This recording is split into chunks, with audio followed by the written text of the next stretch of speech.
Picture, if you will, a grainy, black and white film. The scene is a stark, sterile room. On a table lies a creature unlike anything you have ever seen. Its limbs are long and slender, its head oversized, its eyes dark and vacant. Figures in what look like antique hazmat suits move around it, wielding bizarre surgical tools.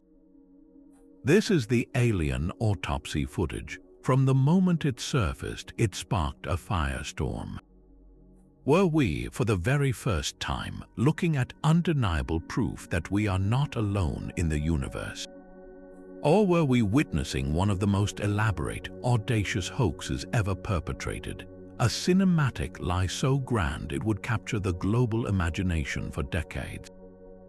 This single reel of film became an instant cultural landmark, a Rorschach test for our deepest hopes and our most profound skepticism about what might be out there. It's a piece of media that refuses to be forgotten, a puzzle that continues to challenge us, demanding an answer to its central, tantalizing question. Today, we are going to go on a journey together, a deep and investigative dive into the heart of this enduring mystery. We will peel back the layers of this story one by one, examining the claims, the science, the characters, and the sheer audacity behind it all. This isn't just a story about a film, it's a story about us. It's about our collective desire to believe in the extraordinary, our fascination with the unknown, and our relentless pursuit of the truth, no matter how strange that truth may be. The tale of the Alien Autopsy is a whirlwind of conflicting testimonies, scientific analysis, and pure, unadulterated showmanship. It's a saga that involves shadowy figures, multi-million-dollar television deals, and a secret that, depending on who you ask, either died with its creator or is still waiting to be fully revealed. We will explore every angle, from the compelling arguments of the believers who see intricate biological details that couldn't possibly be faked, to the damning evidence presented by the skeptics who point to the film's many logical and scientific inconsistencies. We will meet the charismatic con man who claimed to be the source and the special effects artists who proudly declared they built the alien in a London flat. This journey will take us from the supposed crash site in Roswell, New Mexico, in the summer of 1947, all the way to a London boardroom where the film was ultimately sold to the world. So prepare to question everything you think you know. Get ready to sift through the evidence yourself, to feel the thrill of the investigation, and to decide where you stand on one of history's most captivating and controversial artifacts. The story of the Alien Autopsy is a roller coaster, and we are just about to take our seats. Let's begin. Years of whispers and legends suddenly exploded into the public consciousness on a single night in 1995. The Fox television network, in a masterstroke of programming, aired a special titled Alien Autopsy, Fact or Fiction, hosted by Jonathan Frakes, an actor known for his role as the unflappable Commander Riker on Star Trek. The broadcast was presented with a straight face and a veneer of serious journalism. This was not some late-night fringe show. This was prime-time television, giving the footage a legitimacy it had never before possessed. The program didn't just show the film. It framed it with a compelling mix of expert testimony and forensic analysis, presenting a series of talking heads who examined the grainy images and debated their authenticity. Viewers were introduced to a pathologist who discussed the creature's apparent anatomy, a special effects artist who questioned the techniques used, and a former U.S. Air Force officer who lent an air of official secrecy to the proceedings. This presentation was crucial. It wasn't just a bizarre film, it was a puzzle being unpacked by apparent authorities, forcing millions of people at home to become armchair detectives. The effect was immediate and electric. Ratings skyrocketed, making it one of the highest-rated specials in Fox's history at that time. Water cooler conversations the next day were dominated by a single question: could this possibly be real? The footage tapped directly into the zeitgeist of the 90s, a period rich with the X-Files and a renewed public fascination with government conspiracies and extraterrestrial life. It provided something that blurry lights in the sky never could: tangible, physical evidence. Here was a body, here were internal organs, here was a procedure, gruesome and clinical, that seemed to document the ultimate secret. For believers, it was the vindication they had been waiting for since Roswell. For skeptics, it was a fascinating and brilliantly executed piece of filmmaking. And for everyone in between, it created a deep and unsettling cognitive dissonance. The film's aesthetic, that cold, grainy, black and white look, felt authentically old, like something unearthed from a classified government vault. The clumsy, almost amateurish camera work, with its occasional zooms and shaky focus, made it feel less like a Hollywood production and more like a clandestine documentation of a terrifying truth.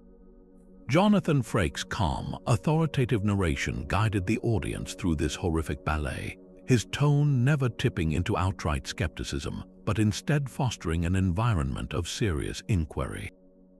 The special's genius was in its title and its format: fact or fiction. It presented both sides, giving viewers just enough doubt on each end to keep them utterly hooked. You would watch a military expert suggest the creature's physiology was unlike anything on Earth, and your belief would surge.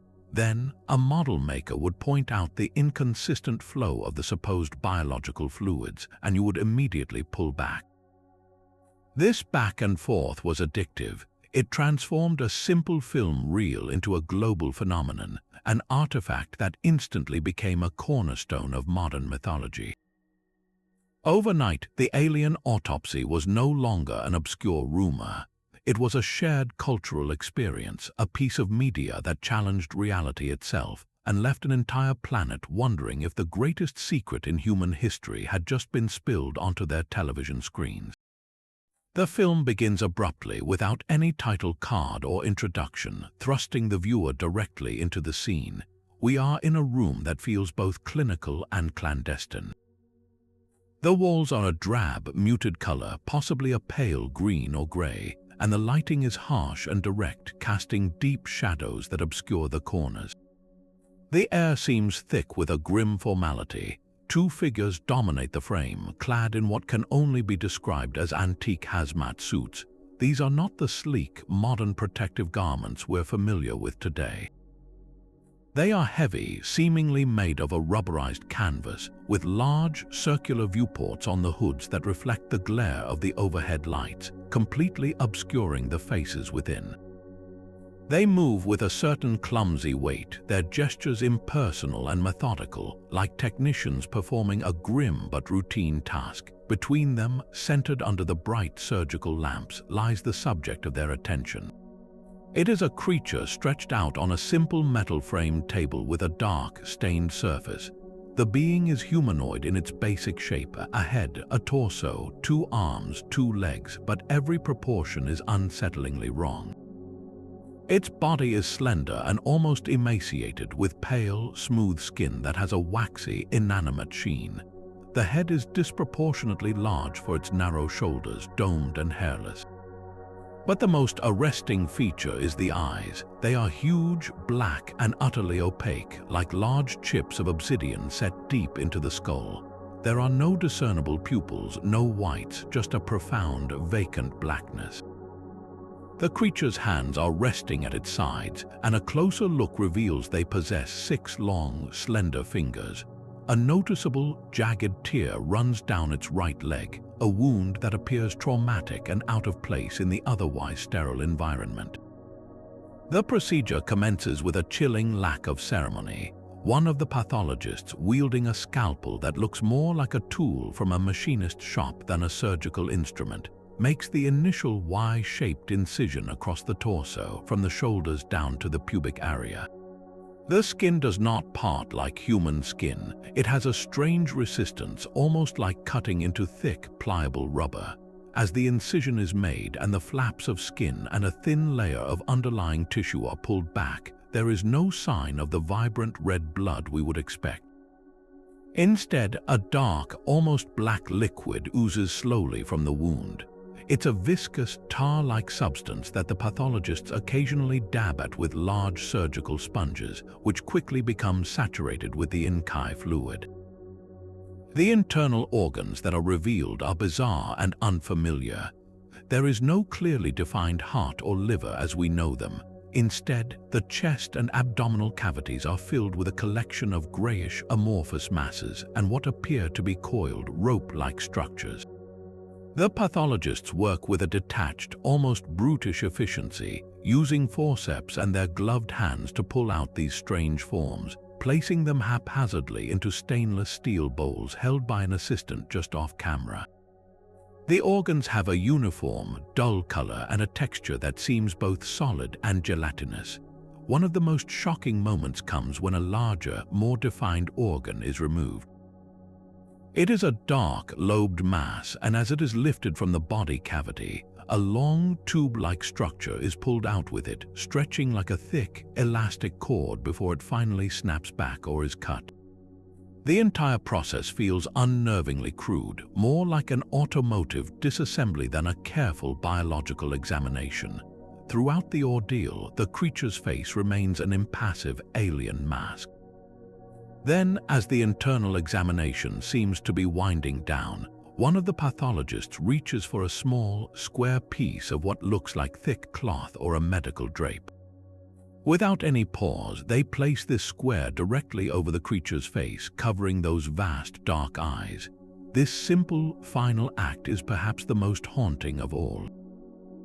It is a gesture that feels profoundly human, an attempt to grant dignity or perhaps just to shut out that unnerving gaze, but performed on something so utterly inhuman. The film then cuts to a close-up of the creature's head, now shrouded, before the footage abruptly ends, leaving the viewer alone with the disturbing and indelible images they have just witnessed. Now let's turn our attention to the being at the very heart of this mystery. What exactly are we looking at on that table? The creature measured, according to most estimates, about 3.5 to 4 feet tall. It possessed an utterly distinctive body plan that has since become burned into our collective consciousness. Its torso was small and frail-looking, its chest cavity narrow, lacking the broad musculature of a human or even a robust primate.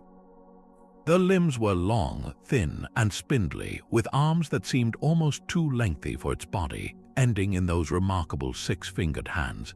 Its legs were similarly slender, with one showing that significant, jagged tear. But the most defining feature, without a doubt, was the head. It was disproportionately large, a giant, bulbous dome sitting atop that slender neck. This is not a minor difference in proportion. It's a fundamental reimagining of a bipedal form. The skin had a uniform, pale gray, almost waxy appearance. It showed no signs of body hair, pores, or any of the subtle textures we associate with living tissue. Under the harsh lights, it reflected the glare, giving it an unsettlingly inanimate quality like polished clay or latex. And then there are the eyes. They were massive, black, and covered a significant portion of the upper face. They weren't simply dark irises. They were completely black, opaque orbs that seemed to be filled with a dark liquid, showing no discernible sclera, cornea, or pupil. This specific combination of features, the large head, the slender limbs, the gray skin, and the massive black eyes, didn't just appear in this film. This footage codified it.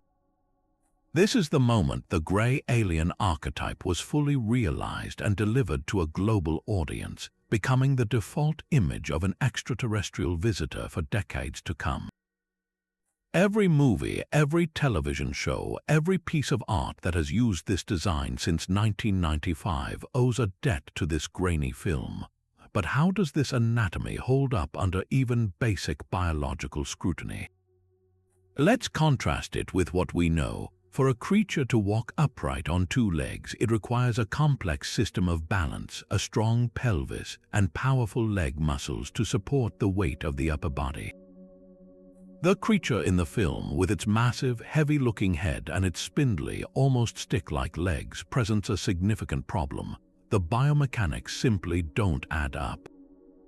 That head would place enormous strain on that slender neck and those frail legs, making stable bipedal locomotion highly improbable.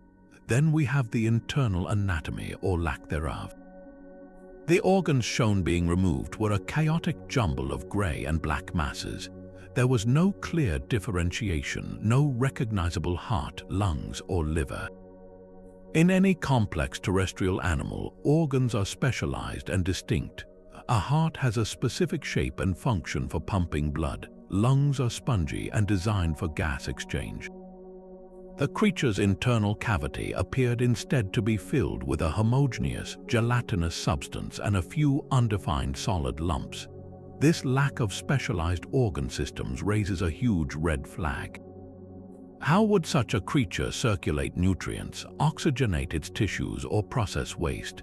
The dark, almost black fluid that oozed from the incisions is another major point of contention. Blood, in its various forms across the animal kingdom, is almost universally a substance designed to carry oxygen. It's typically red due to the iron-based hemoglobin in creatures like us, or it can be blue or green in other species using different molecules like hemocyanin. But a thick, black, tar-like substance is highly unusual. It lacks the viscosity and flow characteristics of a functioning circulatory fluid. From a speculative evolutionary standpoint, one could argue that an alien biology might be based on completely different principles, perhaps using a silicon-based chemistry instead of carbon, or circulating a different kind of respiratory pigment. But the film presents this being in a way that is just familiar enough to be humanoid, yet just different enough to be alien, without offering any coherent internal logic for its bizarre anatomy. It feels less like a functional biological entity and more like a sculpture, a construct designed to look alien based on a human artist's imagination, rather than a body that could have actually evolved on another world. Into this whirlwind of global speculation stepped a man who would become the public face of the phenomenon, Ray Santilli. He wasn't a government whistleblower or a career ufologist, but rather a London-based video entrepreneur, a man whose business was in music memorabilia and archival footage. Santilli presented himself as a simple conduit, a businessman who had stumbled upon the story of the century purely by chance. His account, which he would tell for years, was both straightforward and incredibly difficult to verify. He claimed that in 1992, while in Cleveland, Ohio, attempting to acquire old footage of Elvis Presley, he was put in touch with a retired military cameraman. This man, who Santilli always refused to name, purportedly had in his possession something far more extraordinary than rock and roll history. Over the course of several meetings, the elderly cameraman told Santilli a breathtaking story. He said that in 1947 he had been part of a U.S. Army film unit stationed at the time of the now famous Roswell incident. He was ordered, he claimed, to document the autopsy of non-human biological entities recovered from a crashed vehicle. The cameraman told Santilli he had kept the original reels for decades, a secret he had carried with him his entire life. Now, in his advanced age and needing money, he was finally willing to sell them. Santilli stated that when he finally viewed the footage, he was both horrified and mesmerized. He described the film as being in a state of severe decay, the emulsion breaking down, with some sections having literally melted together from decades of poor storage. This, he explained, was why the footage was so grainy and jumpy in places. It was a restored and transferred version of a damaged original.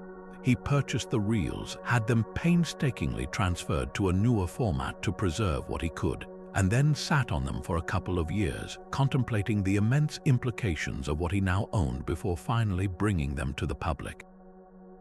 This narrative positioned Santilli perfectly. He wasn't the creator, he was the curator.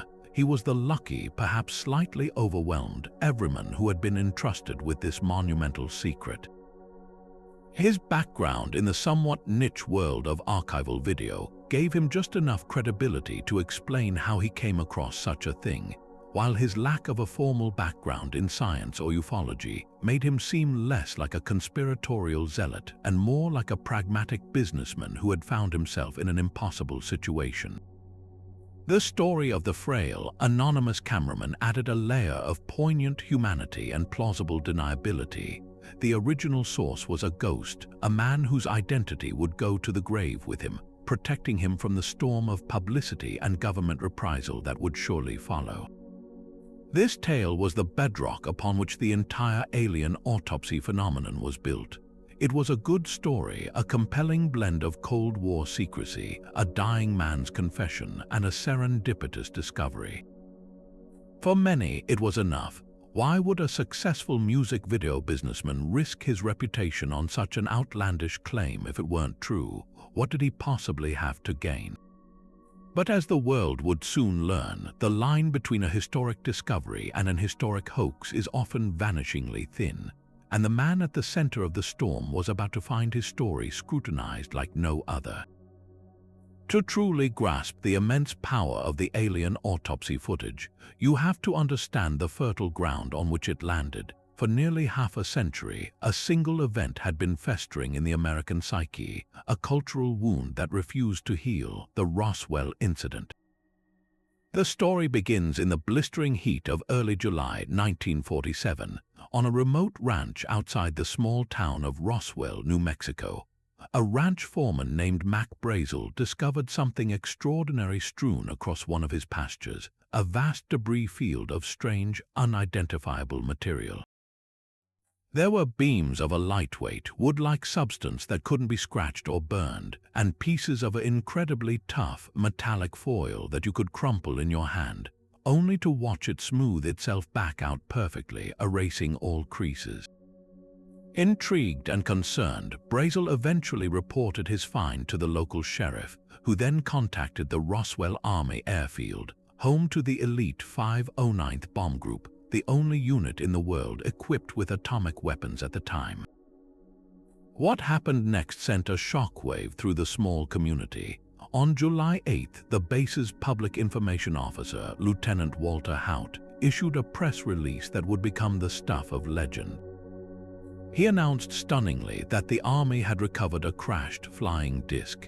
The local newspaper, the Roswell Daily Record, ran with the incredible headline, "ROF captures flying saucer on ranch in Roswell region." For a few brief, electrifying hours, it seemed that the United States government had officially confirmed the existence of unidentified flying objects. And then, just as suddenly, the story was ripped away. The very next day, a new announcement came from a senior officer.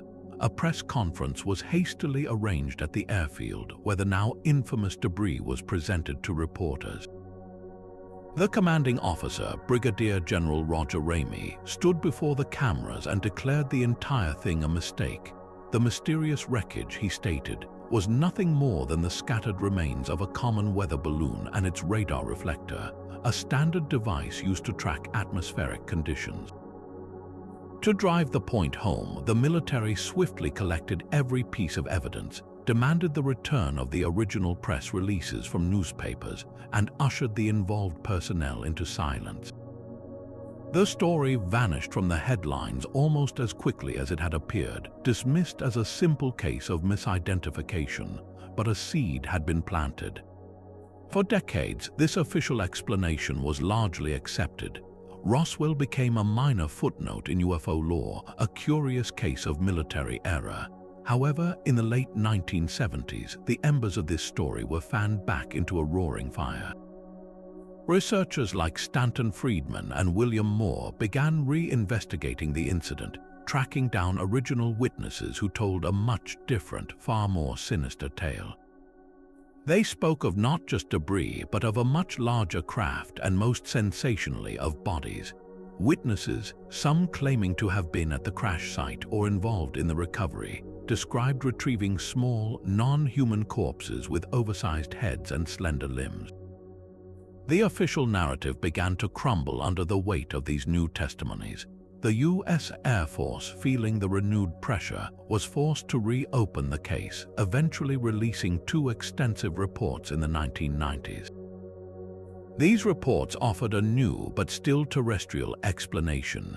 The crashed object, they now claimed, was not a simple weather balloon, but a top-secret, high-altitude balloon array from a highly classified project known as Mogul. This project was designed to monitor the skies for Soviet atomic tests, and its exotic, layered construction perfectly matched the descriptions of the strange, memory metal foil and lightweight beams.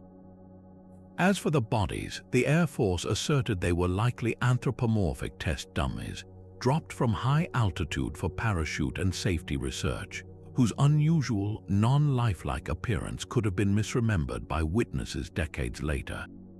For believers, these new explanations were just more layers of an elaborate cover-up, an attempt to paper over an earth-shattering truth with increasingly convoluted stories. This, then, was the world into which Ray Santilli launched his film. The Alien Autopsy footage didn't arrive in a vacuum. It landed squarely into a 50-year-old debate that was already at a fever pitch. The public had been primed by decades of witness accounts describing small, large-headed bodies recovered from a crash. Santilli's film presented with startling clarity exactly what those witnesses had been describing. It was the missing piece, the ultimate smoking gun. For a world already convinced that something monumental had happened at Roswell, the footage felt less like a revelation and more like a confirmation. It provided a tangible, visceral image for a story that had, until then, existed only in whispered testimonies and government reports. The grainy, black and white aesthetic of the film perfectly matched the era, looking precisely like a piece of long-suppressed government evidence from the 1940s. The connection was almost too perfect. The footage gave a face to the legend, and in doing so, gave the Roswell story a powerful, terrifying new life. This anonymous cameraman is arguably the most crucial and yet most frustratingly absent character in our entire story. He is the foundational pillar upon which the entire narrative rests. Ray Santilli described him as an elderly man, well into his 80s, a former military cameraman who had served in the U.S. Army Air Forces. According to Santilli, this man was physically present in the autopsy room in 1947, tasked with the monumental job of documenting the procedure. Just think about the weight of that for a moment. This individual, by Santilli's account, was an eyewitness to arguably the most significant event in human history. He didn't just hear rumors or see debris. He stood feet away from a non-human entity and recorded its dissection. His insistence on total anonymity, a condition Santilli always claimed he was honor-bound to respect, adds a layer of classic spy thriller intrigue. The reasoning seemed sound on the surface. This man feared government reprisal, the loss of his pension, or perhaps even something more sinister if his identity were ever revealed. He was a ghost from the Cold War, a keeper of the ultimate secret, finally cashing in his chips before he passed away. This portrayal is emotionally potent. It paints a picture of a brave old man burdened by a terrible truth for decades, finally unburdening himself. However, when you pull back the curtain of this compelling narrative, you are immediately confronted with a series of profound logistical and credibility challenges that strain the story to its breaking point. The first and most obvious question is preservation. We are talking about highly volatile, flammable nitrate-based film stock, the standard for motion pictures in the 1940s. Nitrate film is notoriously unstable. It's chemically prone to deterioration. It can fade, become brittle, and in the wrong conditions of heat and humidity, it can even spontaneously combust. Professional archives store this material in precisely controlled, climate-controlled vaults to ensure its survival. The idea that a single individual, even a trained cameraman, could secretly keep several reels of this material in a stable condition for nearly 50 years, through moves, changes in climate, and the simple passage of time without it either decomposing into a solid brick of melted celluloid or being discovered by family members, stretches believability to its absolute limit. Did he have a secret, temperature-controlled vault in his basement? did he never once consider the immense physical risk of storing such unstable material in his home. Then we have the issue of duplication. Santilli claimed the footage we saw was a transfer from the decaying original. This implies the cameraman had access to specialized film-to-tape transfer equipment in the early 90s, a non-trivial undertaking. Did this octogenarian also possess the technical knowledge and connections to have this top-secret film professionally transferred without raising a single eyebrow? The entire chain of custody, from the autopsy room to a retired man's private collection and then to a British entrepreneur, relies entirely on the word of one person who we can never question or verify. This is the core of the credibility problem. In any serious investigation, an anonymous source is treated with extreme caution. Their claims require strong, independent corroboration to be taken seriously. Here we have the exact opposite. The entire universe of the Alien Autopsy hinges on this one unverifiable testimony. There is no paper trail, no military record placing him there, no fellow cameraman who came forward to say, "Yes, I knew a guy who was pulled for a strange assignment in July of '47. His anonymity doesn't just protect him, it also makes it impossible to validate any part of his incredible story. We are asked to take a leap of faith, to believe in the existence and integrity of a man who, for all practical purposes, is a narrative phantom, a convenient and unassailable cipher at the very heart of one of the world's greatest mysteries.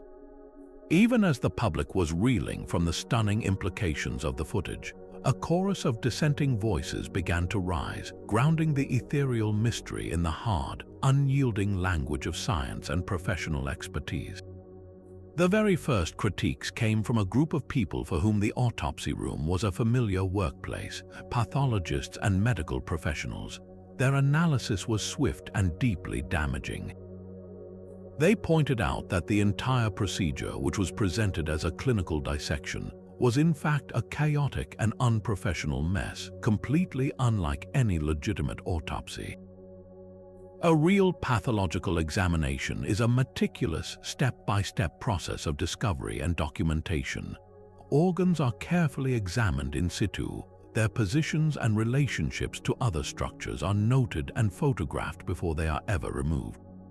In the Alien Autopsy film, the process is brutally haphazard. The pathologists or the actors portraying them use crude, oversized tools to hack and pull at the internal masses with a strange disregard. They yank out organs with forceps, tossing them casually into metal bowls with no attempt to label them or understand their original placement. There is no methodical exploration, no sense that they are trying to understand the intricate layout of an unknown biological system. It looks less like a scientific inquiry and more like someone hurriedly gutting a fish. The behavior of the so-called biological matter itself raised enormous red flags. The dark, viscous fluid that oozes from the incisions lacks the characteristic flow and pooling of real blood. Pathologists noted that it seemed more like a thick syrup or a semi-solid gel, clinging to the tools and the sponges in a way that real circulatory fluid would not. Furthermore, when the large, lobed organ is removed and that long, elastic tube stretches from the body cavity, the effect is more reminiscent of a rubber band or a special effect than any known biological tissue. In a real body, connective tissue and vessels have a specific tensile strength. They tear or cut cleanly. This bizarre, stretchy substance seemed to belong in a cartoon, not an operating room. Special effects experts, the very people who create cinematic illusions for a living, were the next group to weigh in, and their analysis was perhaps even more devastating because it came from a place of intimate knowledge. They focused intently on the creature's body itself. One of the most telling observations was its perfect, almost sculptural symmetry. In nature, perfect bilateral symmetry is incredibly rare. Living creatures have minor asymmetries, one foot slightly larger than the other, a mole on one side of the face, subtle differences in the placement of features. The alien body, however, was flawlessly symmetrical, a hallmark of something that was molded or sculpted by an artist, not grown through the messy, unpredictable process of biological evolution. They also questioned the materiality of the prop. The creature's skin had a uniform, waxy, and inanimate texture. Under the bright lights, it didn't look like living tissue but like a painted surface. Some experts suggested it had the telltale look of a latex or foam latex construct, a common material for creature effects. The way the scalpel moved across the skin also seemed wrong. It didn't drag or catch like a blade on flesh, but instead appeared to glide over the surface as if it were scoring a pre-made seam in a rubber suit. These early critiques were crucial because they shifted the conversation from "what is it" to "how was it made." They introduced a compelling counter-narrative, one that suggested the footage was not a historical document but a brilliantly conceived piece of cinematic fakery, cleverly designed to exploit the aesthetic of old, damaged government film. The initial, overwhelming wave of "could it be real" was now met with a powerful and growing tide of "here is precisely why it cannot be." The seeds of doubt were not just planted, they were beginning to sprout into a forest of very difficult questions. But if the official narrative was buckling under the weight of scientific and expert scrutiny, a new and compelling explanation was rapidly taking shape, one that didn't involve government conspiracies or alien life, but rather the ingenious artistry of the film industry itself. This is the special effects hypothesis, the argument that the Alien Autopsy footage is not a historical record, but a masterfully crafted piece of cinematic illusion, a brilliant hoax created with the practical effects technology available in the early 1990s. When you view the film through this lens, every single one of its bizarre and inexplicable elements suddenly begins to make perfect, logical sense. Let's break down exactly how this could have been achieved, starting with the star of the show, the alien body itself. The most plausible and widely accepted theory among effects artists is that the creature was an advanced puppet or an animatronic figure. In the early 90s, the field of practical effects was at its absolute peak. This was the era of Jurassic Park, where animatronic dinosaurs moved with stunning realism, and Terminator 2 with its shape-shifting liquid metal villain. Creating a static, non-moving prop of a humanoid alien would have been well within the capabilities of a skilled model-making team. The body could have been sculpted from clay to achieve that perfectly symmetrical, unnerving form, and then a mold would have been taken from that sculpture. From this mold, a lightweight shell could have been cast using foam latex, a material that was the industry standard for creature effects at the time. Foam latex has a specific, slightly rubbery texture that, when painted with a matte, grayish-beige paint, would perfectly mimic the waxy, poreless skin we see on film. Its flexibility would also allow for a certain amount of believable manipulation. The limbs could be posed, and the torso could have a slight give when pressed. The head, being the most complex part, might have been a separate piece, with the large, black eyes simply being polished hemispheres of plastic or glass set into the sockets. This would explain their profound, liquid black appearance and the way they catch the light so uniformly. Now, let's move to the most gruesome part, the internal anatomy. The special effects hypothesis provides a straightforward and almost mundane explanation for the bizarre organs and the black ooze. For the internal organs, the creators would not have needed complex animatronics. They could have used a simple yet brilliantly effective mixture of items.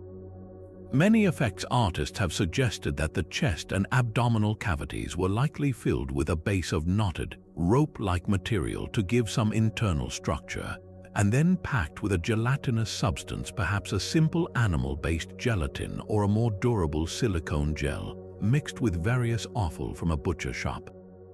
Sheep's brains, chicken entrails, and other animal organs, when dyed a uniform gray or black, would lose their recognizable terrestrial characteristics and become those strange, amorphous masses we see being pulled out.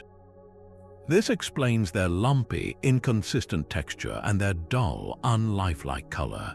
The infamous black blood is the simplest piece of the puzzle. It is almost certainly a thick, viscous fluid designed to look dramatic on camera but not behave like real blood. A mixture of something like clear corn syrup with black food coloring or even ink would create that exact tar-like, slow oozing consistency. Its purpose was visual, not biological. It was meant to signify alien fluid to the viewer, not to replicate a functioning circulatory system. This also explains the strange moment with the stretchy organ. That elastic tube was likely a piece of latex or a rubber cord embedded in the gelatin matrix, designed specifically to create that shocking, memorable visual when pulled. All of these components, the foam latex body, the animal organ, and gelatin innards, the syrupy black fluid, were then combined with a masterstroke of presentation. The filmmakers shot the entire sequence on black and white film, and then intentionally degraded it. They added jumps, scratches, and graininess in post-production, mimicking the look of old, poorly stored government footage. This aesthetic choice was genius. It masked any potential imperfections in the prop work. A slight seam in the latex, a too shiny patch of paint, a detail in the organs that looked too much like a sheep's brain. All of these would be hidden by the low resolution, the high contrast, and the constant flickering of the film. The bizarre, clumsy actions of the surgeons can also be reinterpreted through this lens. They aren't trained pathologists, they are actors or the hoaxers themselves, instructed to move in a way that seems clinical but is actually designed to showcase the prop's gory effects.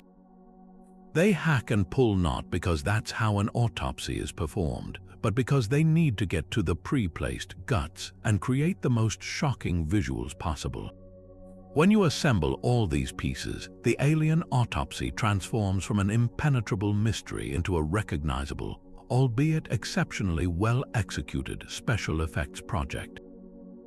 It was a concoction of simple materials, clever craftsmanship, and cinematic sleight of hand, all designed to exploit our desire to believe and our difficulty in distinguishing truth from fiction when it's presented in the compelling, authoritative format of old film.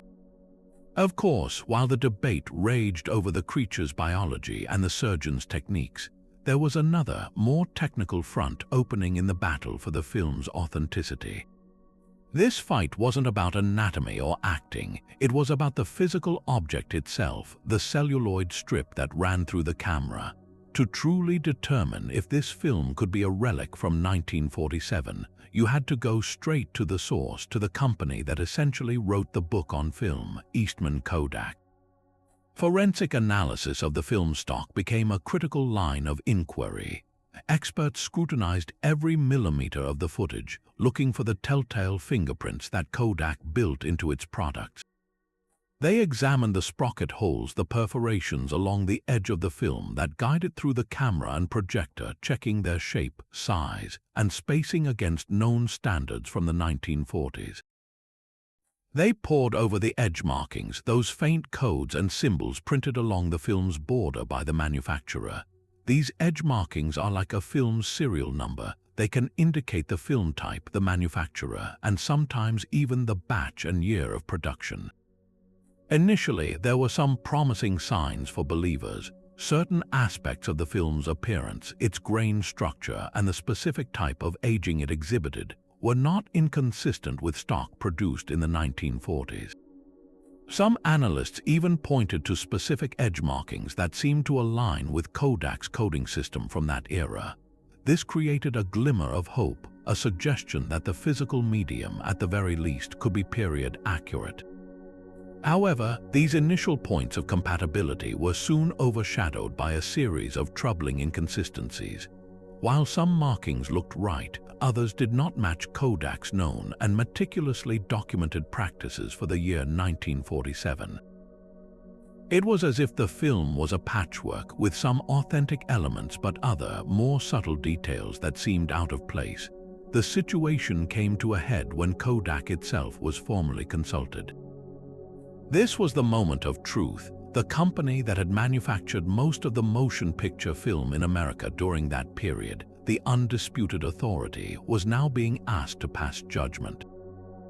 Their official statement was measured, precise, and devastating to the film's provenance. Kodak experts concluded that while they could not rule out the possibility that the film was shot on stock from the late 1940s, they could not and would not authenticate the specific film in question as being definitively from 1947. They pointed out that the type of film stock allegedly used remained in production for many years after the Roswell incident. This was the crucial detail. It meant that even if the film was old, it could have been shot in 1957 or 1967 using surplus or old stock film that was still available. The film's age, therefore, could not be used as proof of its connection to Roswell. This official stance from Kodak was a monumental blow to the credibility of the entire affair. It pulled the rug out from under one of the footage's most powerful intuitive arguments, that it looked old and therefore was old, and that its age connected it directly to the events of 1947. The Kodak analysis effectively severed that direct link. It demonstrated that the film's aesthetic was not a guaranteed stamp of authenticity, but merely a characteristic that could be replicated or coincidental.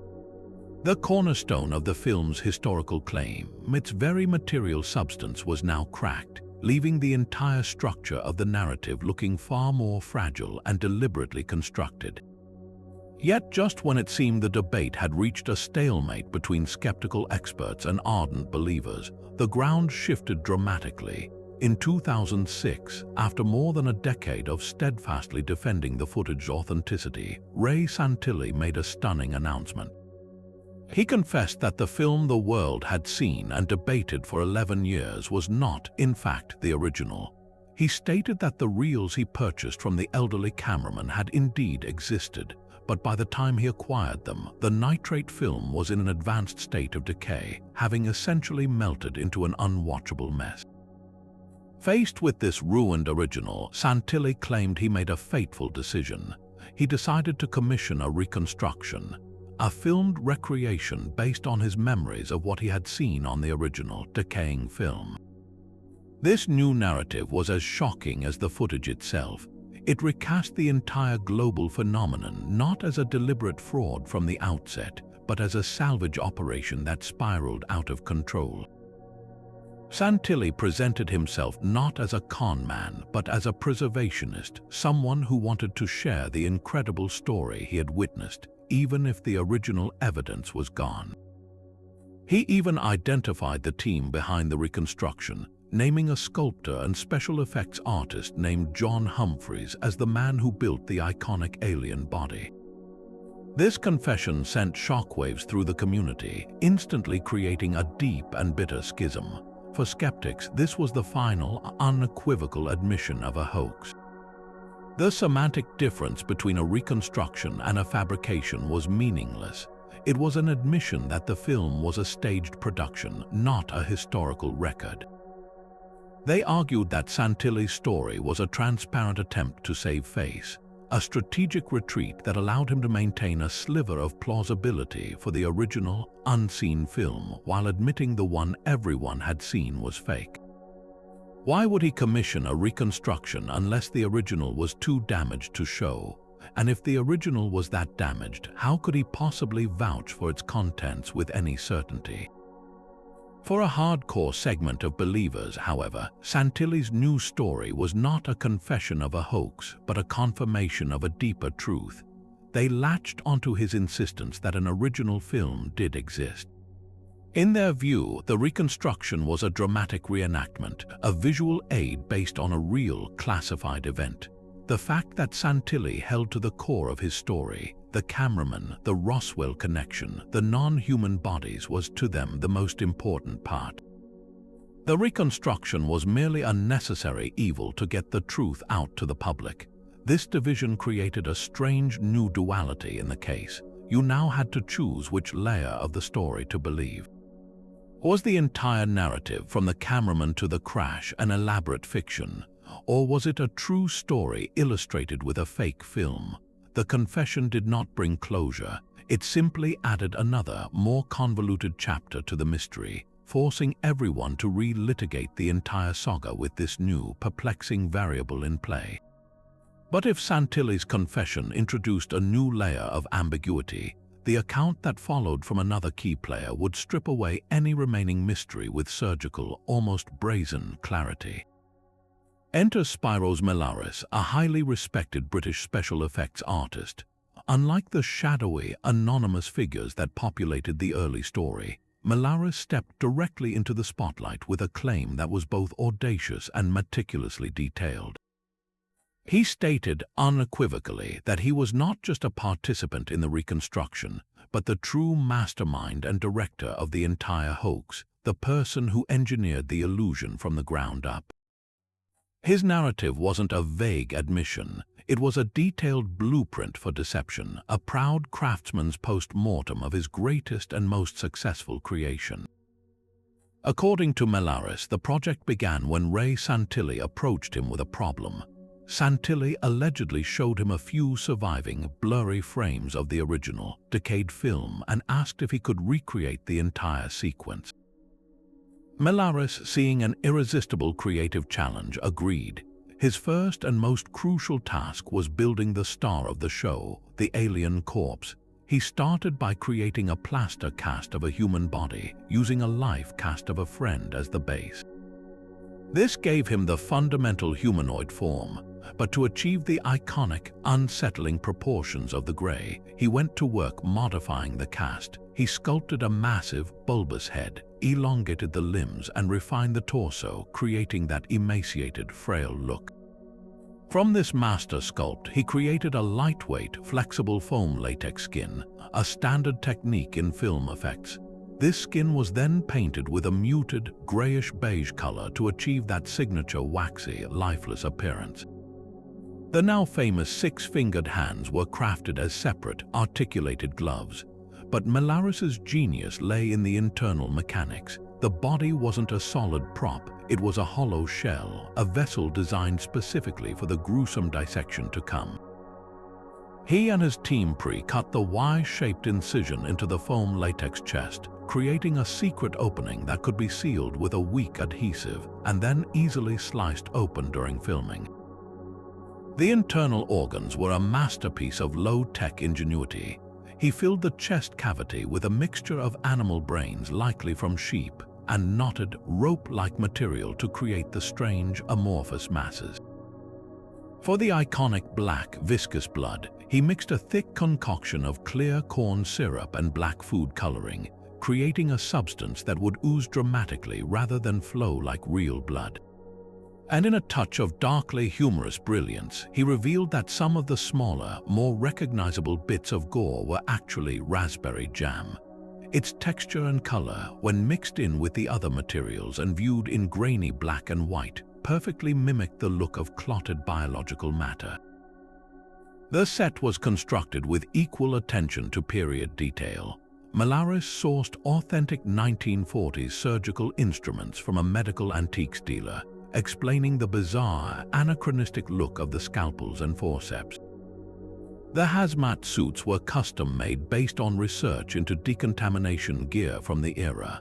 To achieve the final, crucial aesthetic of aged government footage, Melaris employed a multi-stage process. The entire sequence was filmed on a modern video camera, but then he transferred the finished film to 16mm stock. He then physically abused the film reel, deliberately scratching it, baking it in an oven to make it brittle, and even dragging it across the floor to create the jumps, flickers, and degradation that would sell the illusion of a long-lost, poorly stored artifact. He was essentially creating the perfect forgery, not just of an event, but of a physical object. Melaris's account is so compelling because it is not a confession of guilt, but a declaration of artistic triumph. He speaks with the pride of a problem solver who met every technical challenge head-on. His detailed explanations demystify every single bizarre element of the film, transforming them from unexplained mysteries into simple, clever solutions. The strange, stretchy organ, a pre-placed rubber cord, the clumsy surgery, actors following a script to reveal the pre-placed gore effects, the uniform, waxy skin. Foam latex in the hands of a master like Malaris, the greatest UFO mystery of the 20th century, becomes a case study in brilliant, practical filmmaking. So, after we strip away the talk of alien biology and government conspiracies, we are left with one of the most compelling aspects of this entire saga: the staggering amount of money it generated. The alien autopsy phenomenon wasn't just a cultural event. It was a meticulously engineered and extraordinarily successful commercial venture. The financial windfall began with that single Fox television special in 1995. While the exact figure paid to Ray Santilli for the broadcast rights has always been closely guarded, industry estimates at the time suggested it was in the high six figures, potentially even approaching $1 million. For a single piece of footage, that was an astronomical sum, but that was merely the opening act. The real revenue engine kicked in after the broadcast, when public demand for the footage went through the roof. Santilli, with his background in video distribution, was perfectly positioned to capitalize on this frenzy.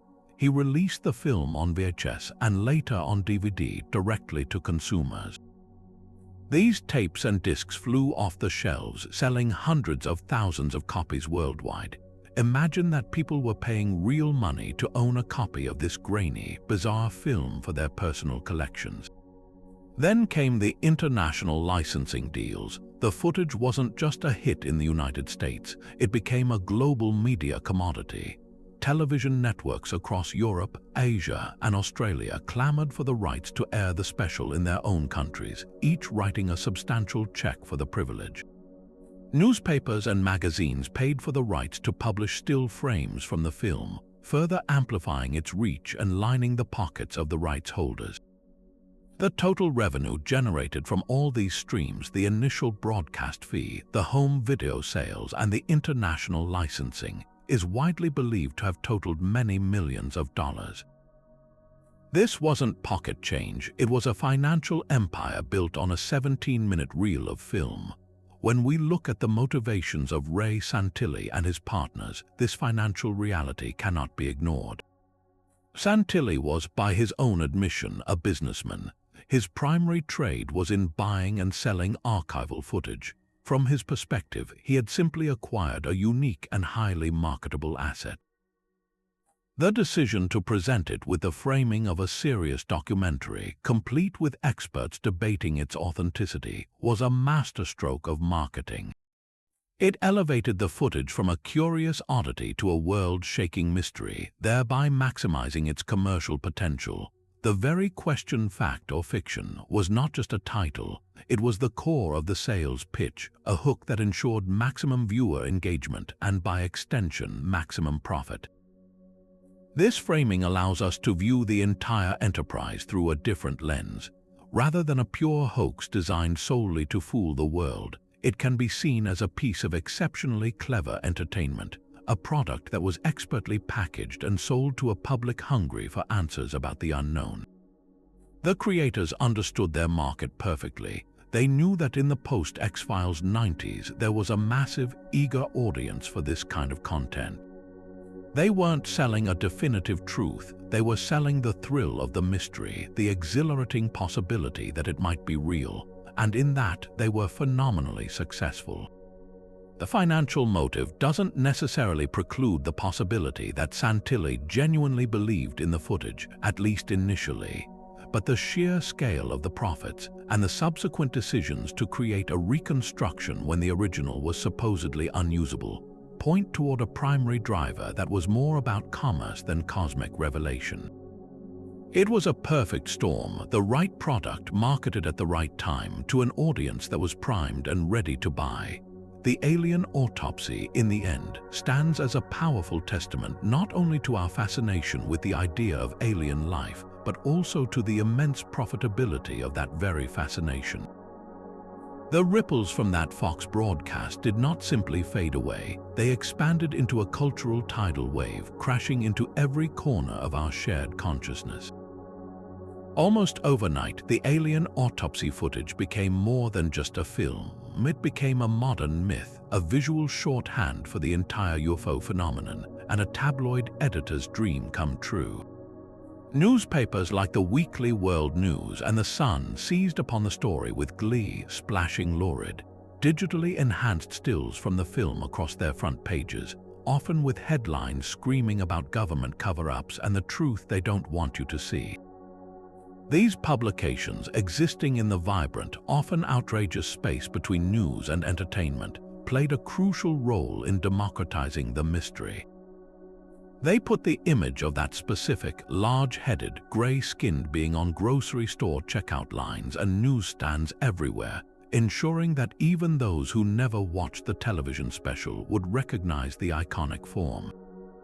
This tabloid treatment, while sensationalistic, normalized the imagery, making the concept of an alien autopsy seem less like a fringe belief and more like a tantalizing mainstream possibility. This cultural permeation was perfectly timed to feed into and be fed by the era's most defining piece of television science fiction, The X-Files.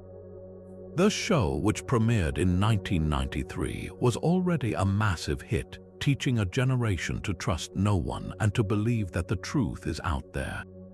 The Alien Autopsy footage, arriving in 1995, felt like a piece of evidence straight out of Mulder and Scully's case files, a real-world validation of the show's core mythology. The two phenomena became locked in a powerful feedback loop. The X-Files primed the audience to accept the possibility of government conspiracies and recovered alien bodies, making the footage seem more plausible.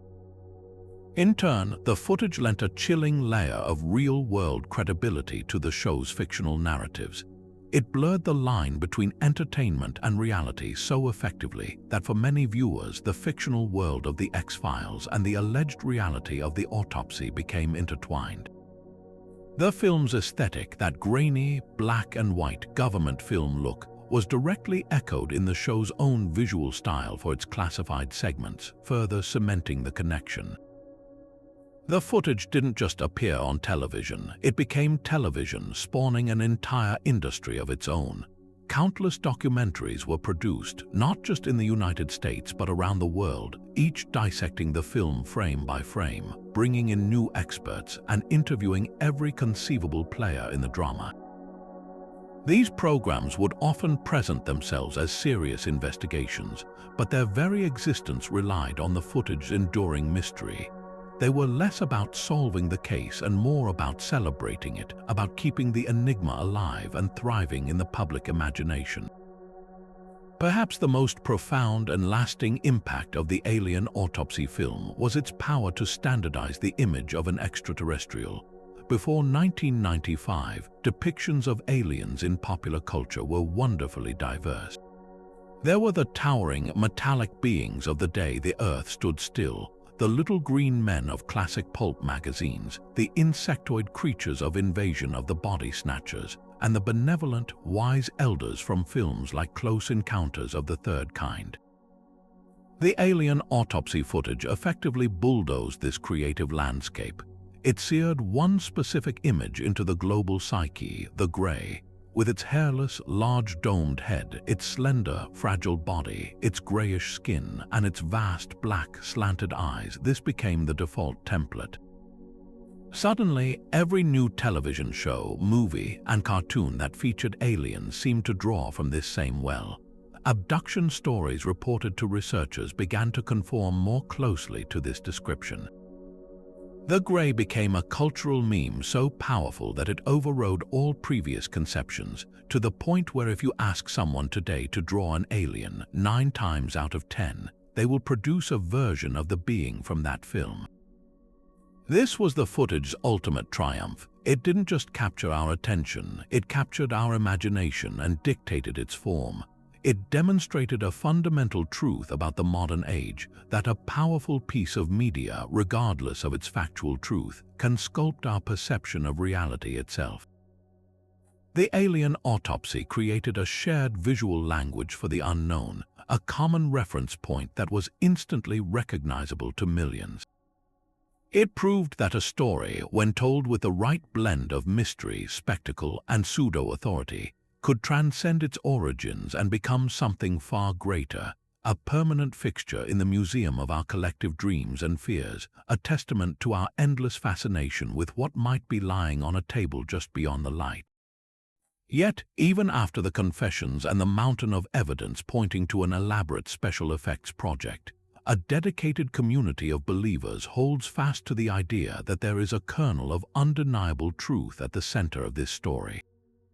For them, the case is far from closed, and the very public admissions are not the end of the mystery, but merely another layer of obfuscation, another twist in a decades-long cover-up. Their arguments are not based on a blind faith, but on a series of compelling questions and anomalies that, in their view, have never been adequately resolved. They start with Ray Santilli's confession itself. Why, after more than a decade of profiting from the footage and defending its authenticity, would he suddenly admit it was a reconstruction, knowing it would shatter his credibility and brand him a hoaxer? The believers propose a far more sinister explanation. They suggest Santilli was pressured into this confession by forces that did not want the original story to maintain its cultural power. Perhaps he faced legal threats or, more ominous, non-legal pressures from individuals or agencies with a vested interest in keeping the truth about Roswell buried. In this reading, his story about a reconstruction is a carefully negotiated face-saving measure, a way to publicly discredit the film while still allowing him to subtly insist that an original, real film once existed. It's a classic disinformation tactic: admit to a smaller, less damaging lie to conceal a much larger truth. This perspective transforms Santilli from a hoaxer into a potential whistleblower who was silenced, a man who brought the story as far as he could before the walls of secrecy closed in around him. Beyond the meta-narrative of confession and coercion, believers point to specific minute details within the film itself that they argue a hoaxer in the early 90s would have had no reason to include and likely no knowledge of. They highlight the antique design of the hazmat suits, which match period-accurate examples of 1940s decontamination gear, not the more familiar modern suits the public would expect. The surgical instruments, which many critics found bizarre and clumsy, have been identified by some medical historians as authentic to the era, specific types of tools that would have been available in a military setting at that time. Why would a team of British special effects artists go to such extraordinary lengths to source historically accurate medical antiques for a hoax, especially when most viewers wouldn't know the difference? This attention to obscure detail, they argue, suggests the filmmakers were working from a genuine reference, either the original film or detailed descriptions from someone who was actually there. Another point of contention lies in the creature's anatomy, specifically the six-fingered hands. While skeptics see this as an easy way to make the being look alien, some researchers point to a consistency with witness descriptions from the Roswell event that predate the film by decades. Certain whistleblowers and second-hand accounts had long mentioned entities with 6 digits. For believers, this isn't a coincidence. It's a piece of hidden data that corroborates the film's connection to the real event, a detail faithfully reproduced in the reconstruction that a hoaxer would have had no reason to invent. The most powerful pillar of the believers' argument, however, remains the enduring and unresolved mystery of Roswell itself. They contend that while the film may be fake, the story it illustrates is real. The initial military press release announcing the capture of a flying disc, the sudden and forceful retraction, the decades of witness testimony from credible military personnel describing strange debris and unusual bodies, the Air Force's own shifting explanations from a weather balloon to Project Mogul to crash test dummies, this entire edifice of official inconsistency and obfuscation can be so easily dismissed. The believers ask a simple, powerful question: why would the U.S. government go to such extraordinary lengths for over 70 years to explain away a simple weather balloon? The Alien Autopsy film, for all its problems, gave a face and a visceral reality to that deeper, more profound historical mystery. It is the visual representation of a story that hundreds of people have, in one way or another, been telling for generations. For those who hold this view, the film's status as a reconstruction is almost irrelevant. It serves as a dramatic reenactment of a truth that remains locked away in classified vaults, a powerful piece of symbolic communication that points toward a reality we are still not permitted to see in full. The debate, therefore, is not truly about the film itself, but about the weight we give to official stories, the credibility we grant to whistleblowers, and our fundamental interpretation of one of the 20th century's most stubborn and compelling historical puzzles. This entire global sensation, however, raises a profound and troubling question about the machinery that launched it into our collective consciousness. We must turn a critical eye to the role of the media itself, particularly the Fox network, and ask whether we were witnessing irresponsible journalism or a brilliantly cynical understanding of the modern entertainment landscape. The decision to air Alien Autopsy, fact or fiction, was a masterclass in packaging. It wasn't presented as a wild claim on a late-night fringe show. It was framed as a serious documentary inquiry, complete with the gravitas of a respected host. Jonathan Frakes, known to millions as the dependable Commander Riker from Star Trek, was a perfect choice. His persona was one of calm authority and scientific rationality from a future where humanity regularly encountered the unknown. By placing him as the narrator, the program borrowed that credibility, lending the entire production an air of sober investigation rather than sensationalist speculation. His tone was never mocking or overtly skeptical. It was inquisitive and measured, guiding the audience through the evidence as if we were all partners in a grand investigation. This careful presentation was the key to its legitimacy. The program's structure further blurred the lines. It wasn't a one-sided polemic. It presented a series of experts, a pathologist, a special effects artist, a former military officer, each weighing in on the footage's authenticity. This created the illusion of balanced journalism, of a network fairly presenting both sides of a contentious issue, but this was a false equilibrium. The very act of treating the film as a genuine mystery, worthy of prime-time scrutiny and expert analysis, elevated it from a curious piece of film to a potential historical document. The media, in this case, didn't just report on a story. It actively constructed the narrative framework that made the story believable to millions. This leads us directly to the accusation of complicity. Critics argue that Fox and the producers engaged in a form of cynical entertainment disguised as news, exploiting the public's trust for ratings.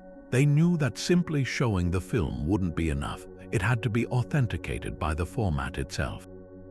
The documentary style, with its talking heads and forensic analysis, provided that authentication. This was in essence a form of infotainment, where the thrilling question of what if was prioritized over the more mundane realities of evidence and verification. The network's primary motivation was transparently commercial. The special garnered astronomical ratings, proving there was an immense, profitable audience for this kind of content. In the chase for those viewers and the advertising dollars they represented, the traditional firewall between news and entertainment was effectively dismantled. The program gave the public exactly what it wanted, not a definitive answer, but the exhilarating thrill of the mystery itself. It allowed viewers to feel like investigators, to debate the clues with friends and family, and to indulge in the possibility of a cosmic conspiracy. In doing so, the media fulfilled its role as a mirror to our collective desires, but it also failed in its responsibility to act as a filter for truth. It demonstrated that when a story is compelling enough and its commercial potential is vast enough, the lines between responsible reporting and orchestrated spectacle can vanish entirely, leaving us to wonder if we are witnessing history or merely a very well-produced show.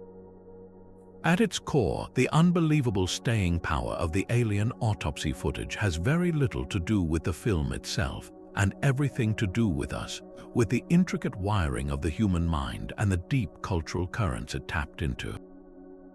We weren't just watching a film, we were participating in a collective psychological event, one that satisfied a complex set of innate desires. One of the most powerful forces at play is a concept perfectly named by the comedian Stephen Colbert years later: truthiness. Truthiness isn't about facts, data, or evidence. It's about a gut feeling. It's the sensation that something feels true, and therefore, for all intents and purposes, it is true. The Alien Autopsy film is a masterclass in truthiness. It didn't try to convince us with clean, high-definition clarity. It did the exact opposite. Its grainy, jumpy, black and white aesthetic, with its occasional loss of focus and visible damage, made it feel authentic. It felt like something that had been hidden, something old and dangerous that had been smuggled out of a vault. Our brains are hardwired to associate that specific look with authenticity, with historical documentation from an era before digital manipulation. A crisp, clean video would have been immediately dismissed as a modern fake, but this looked like the kind of messy, imperfect truth that real life often is. It felt true, and that feeling was, for millions of people, more compelling than any scientific debunking could ever be. This taps directly into a fundamental human craving for mystery and narrative. Since the dawn of time, we have been storytellers. We are drawn to puzzles, to enigmas that challenge our understanding of the world. The Alien Autopsy provided a perfect, ready-made mystery, a cosmic whodunit, or rather, a cosmic what-is-it. It wasn't just a blurry light in the sky. It was a tangible body, a story with a beginning, a middle, and a gruesome end. It invited us to become armchair detectives, to examine the evidence, to debate with our friends, to pick a side. This active participation is incredibly engaging. It transforms a passive viewer into an active investigator, creating a personal investment in the outcome. Solving the mystery, or even just the thrill of chasing it, provides a powerful sense of cognitive satisfaction. The film gave us a mystery that was grander and more profound than our everyday lives, a secret that promised to rewrite history itself. Letting go of that mystery means returning to a more mundane, less wondrous reality, and that is a deeply unappealing prospect for the human spirit. Beyond the thrill of the puzzle, the footage spoke to one of the most profound questions humanity has ever asked: are we alone? The implications of this question are staggering. If the creature on that table was real, then everything changes. Our place in the cosmos is instantly and forever altered. We are no longer the solitary, special children of Earth. We are one species among many in a vast, populated universe. This realization carries with it an intoxicating mix of terror and wonder. On one hand, it can be frightening, challenging our religious, philosophical, and existential foundations. On the other, it is incredibly hopeful. It suggests that we are part of something much larger, that the great silence of the universe is an illusion, and that the future holds possibilities beyond our wildest imagination. The Alien Autopsy film offered a shortcut to that monumental revelation. It bypassed years of scientific searching and gave us a direct, visceral answer. It provided a kind of closure to our cosmic loneliness, a definitive no to the question of whether we are the only intelligent life.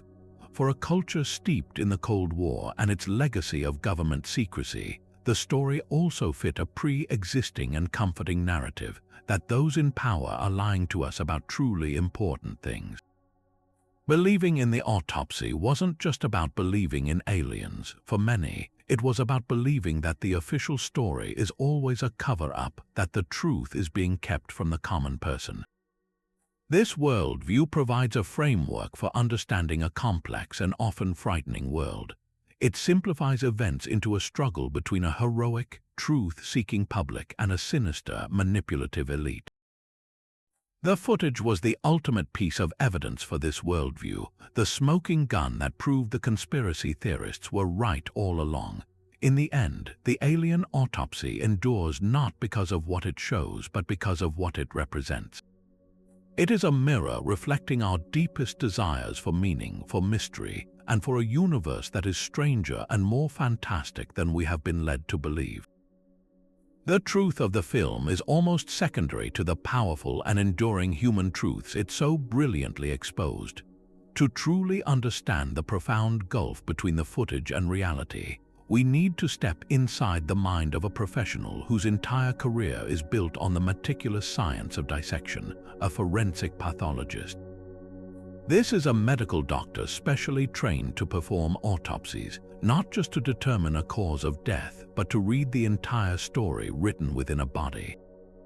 When such an expert examines the Alien Autopsy film, they don't see a mysterious government procedure.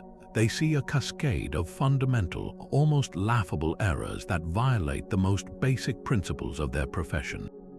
The first and most glaring red flag is the complete absence of any meaningful external examination. In a real autopsy, whether on a human being or an unknown specimen, this is the critical first step. The pathologist is a detective and the body is the crime scene. Every single centimeter of the external surface is carefully inspected, documented, and photographed. They look for scars, tattoos, wounds, birthmarks, signs of disease, or any foreign material clinging to the skin. This process can take hours. In the film, this simply doesn't happen. The pathologists bypass this entirely and immediately go for the dramatic Y incision. This is the equivalent of a detective arriving at a murder scene and without taking any photographs or looking for fingerprints, immediately knocking down a wall. It's an unthinkable breach of protocol that immediately invalidates any scientific value the procedure might have had. The procedure itself, once it begins, deviates even further from established medical practice. The initial incision is performed with a shocking lack of precision.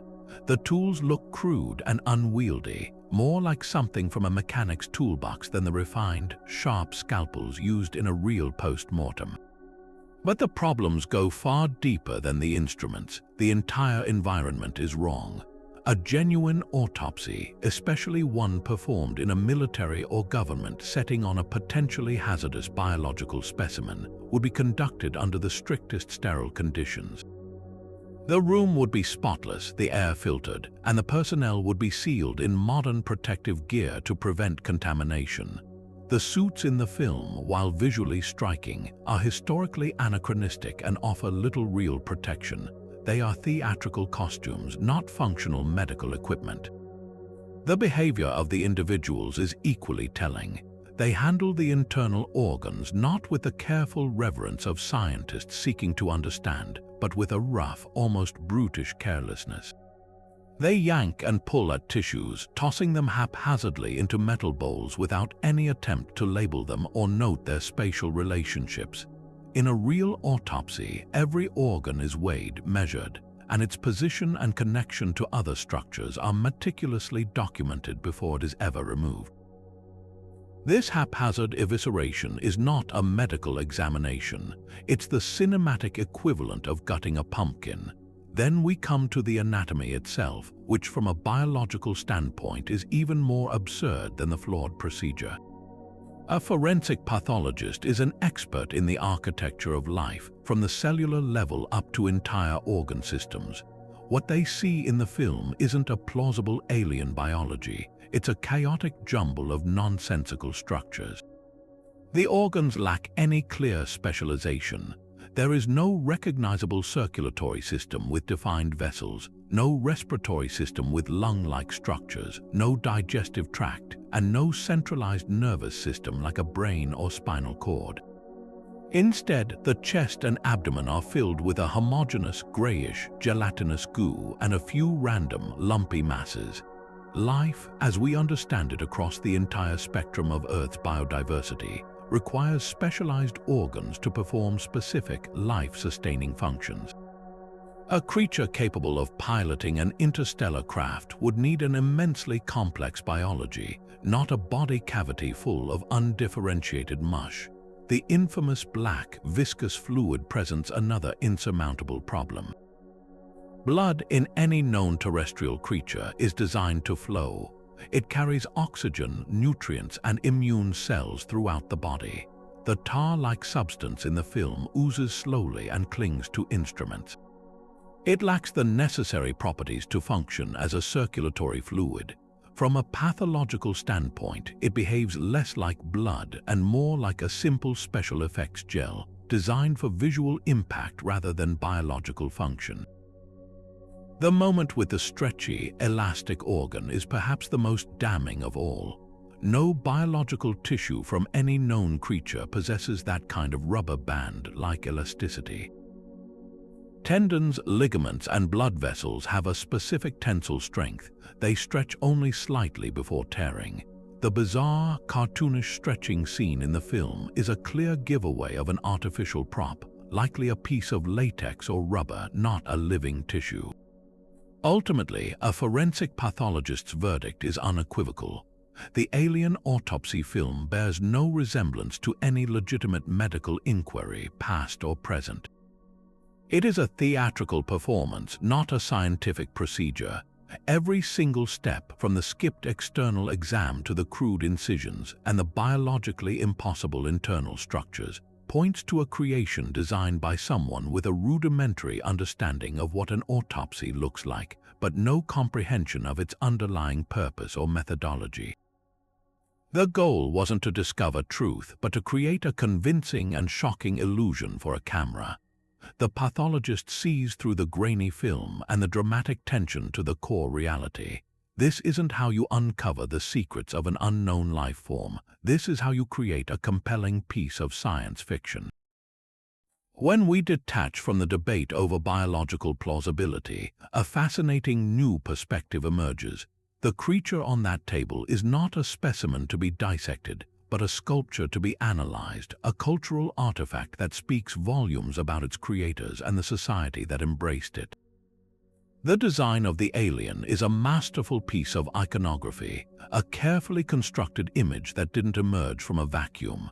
Its origins can be traced back through decades of evolving UFO lore, where it acted as a kind of cultural sponge, absorbing and refining our collective anxieties.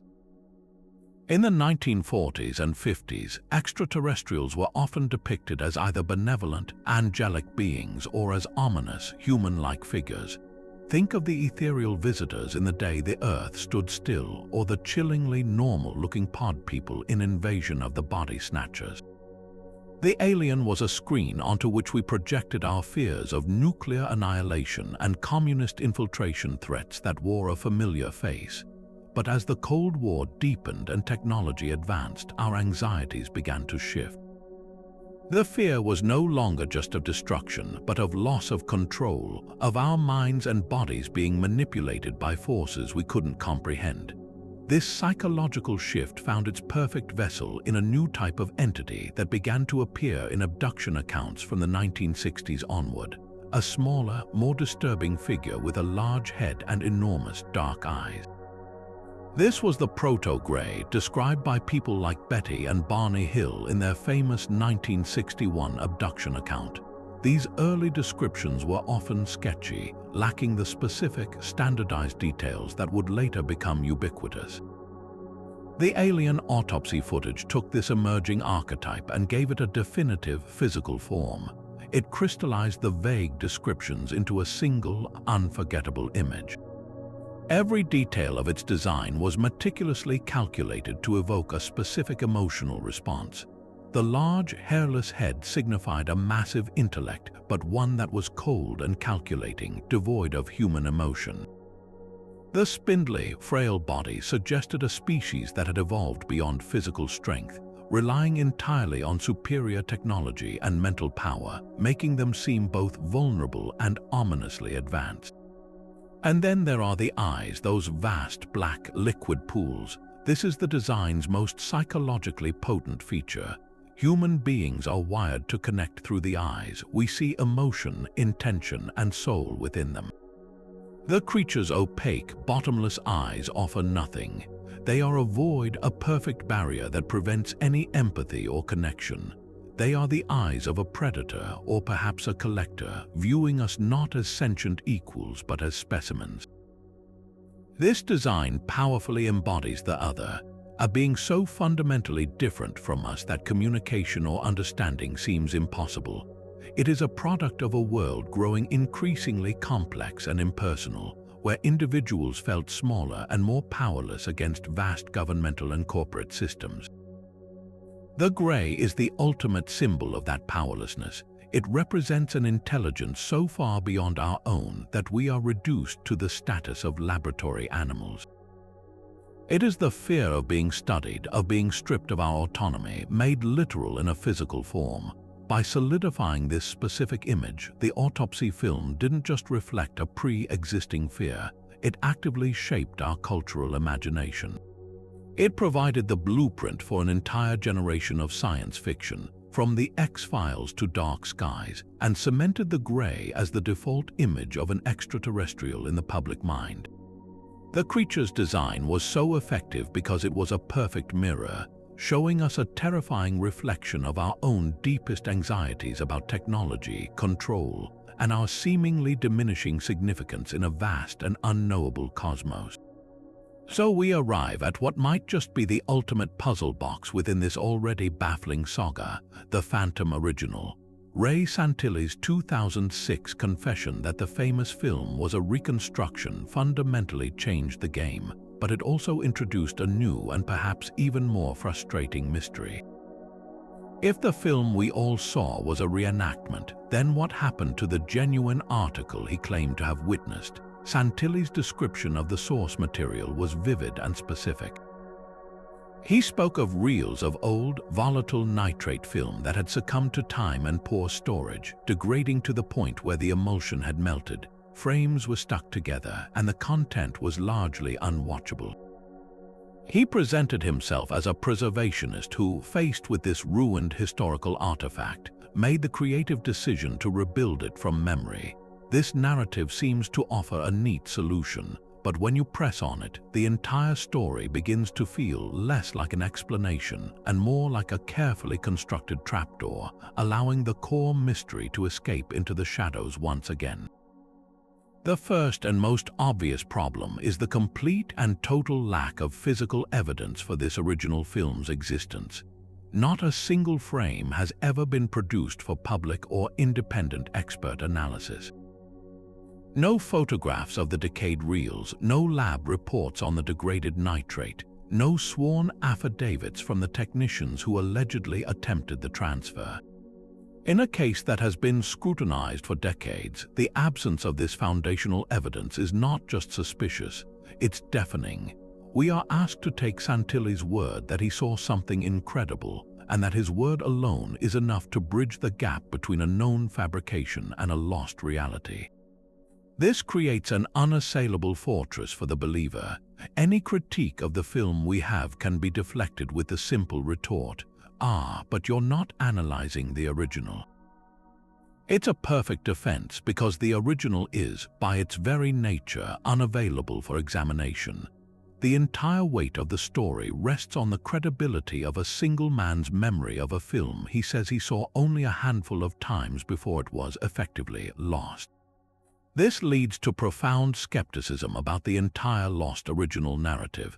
Could it be that this story was concocted from the very beginning as a brilliant contingency plan?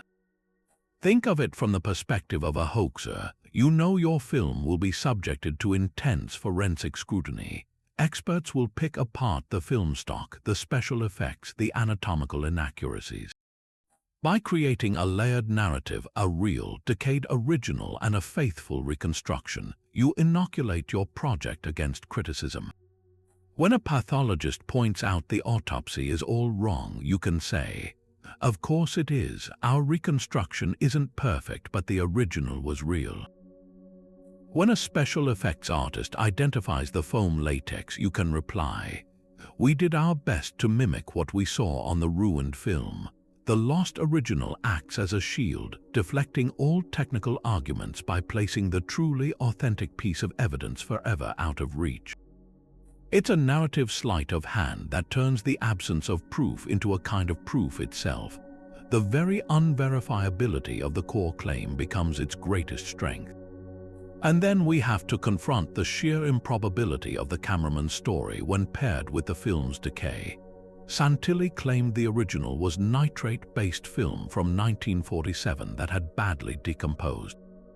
As we discussed, nitrate film is notoriously unstable and dangerous. The idea that a retired military cameraman secretly held onto this volatile, classified material for 45 years through countless moves and changes in his life, only for it to reach a state of near-total ruin just as a British music video entrepreneur happened to knock on his door, stretches coincidence to a breaking point.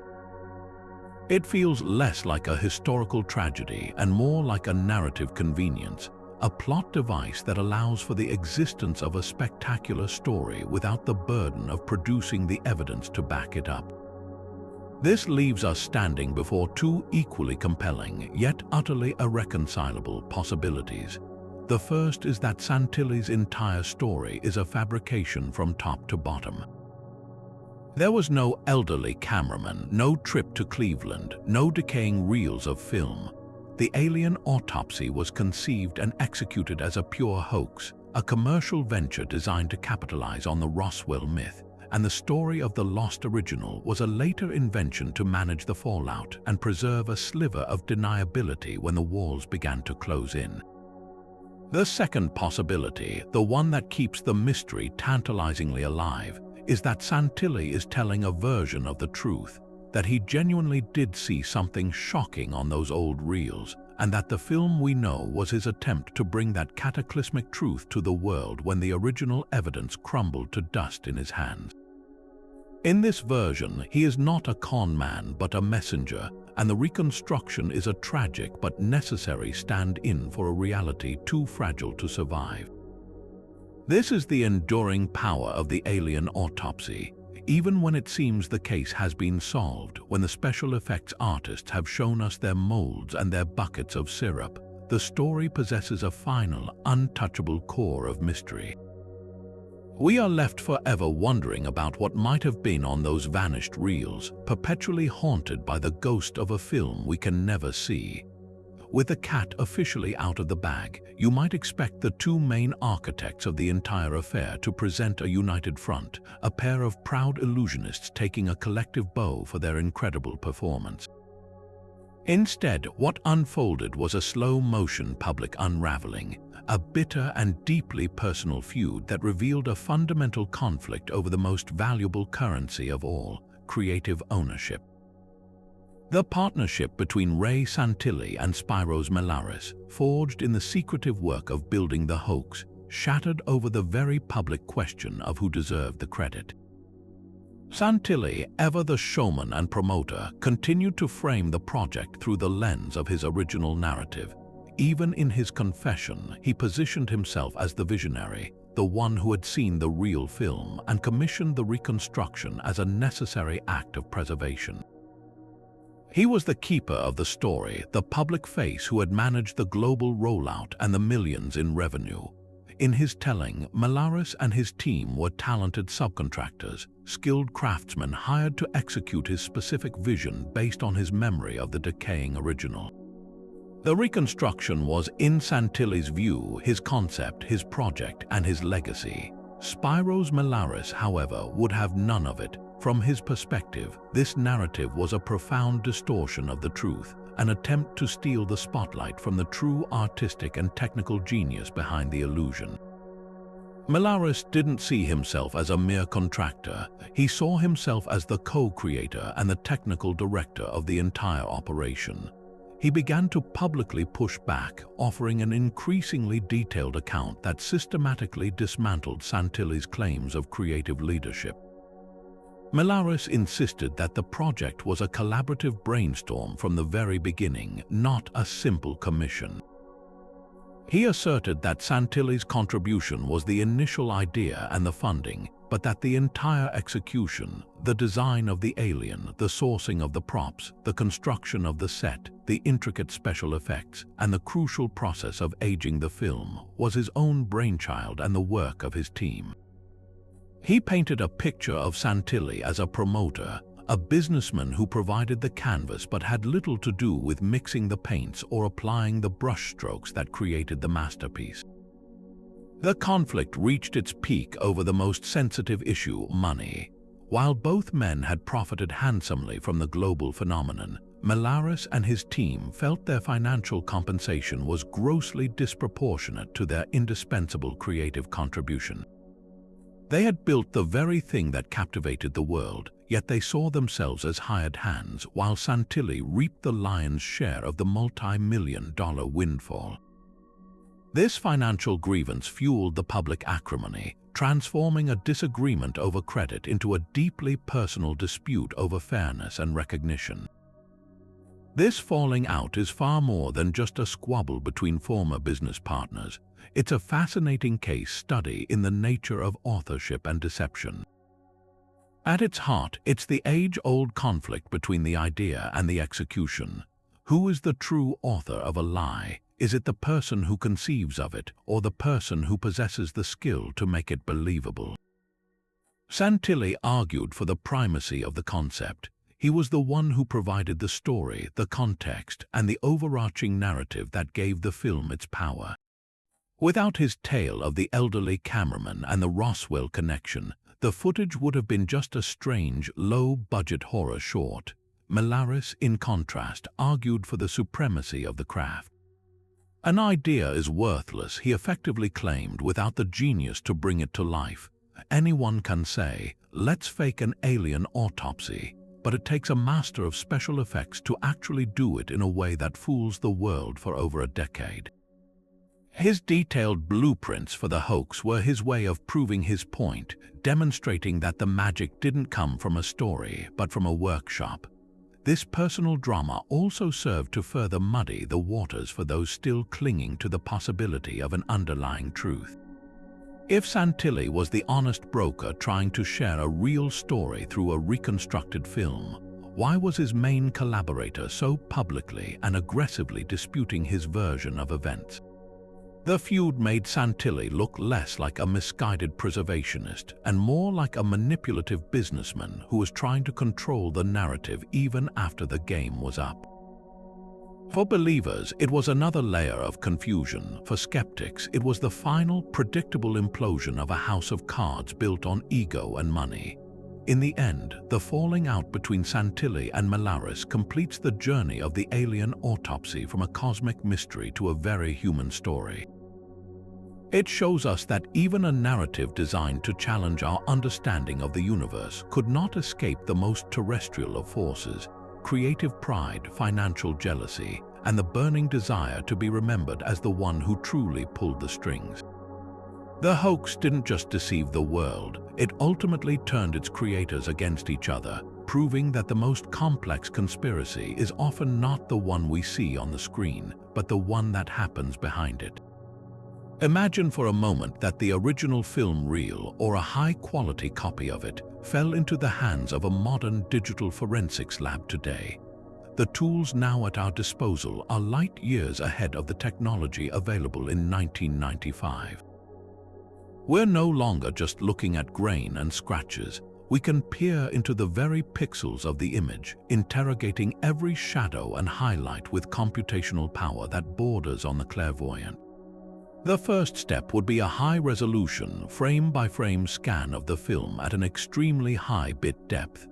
This process would capture far more visual information than a standard television broadcast ever could, pulling details out of the shadows and highlights that have been hidden for decades.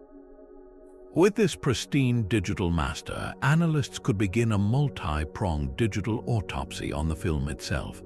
They could deploy sophisticated algorithms to analyze the texture of the creature's skin. Is it truly a uniform, waxy surface, or would ultra-high resolution reveal the subtle, telltale texture of painted foam latex, a micro-pattern of bubbles or pores inherent to the casting process?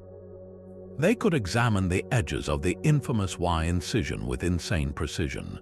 Would we see a clean, surgical cut into a homogeneous material?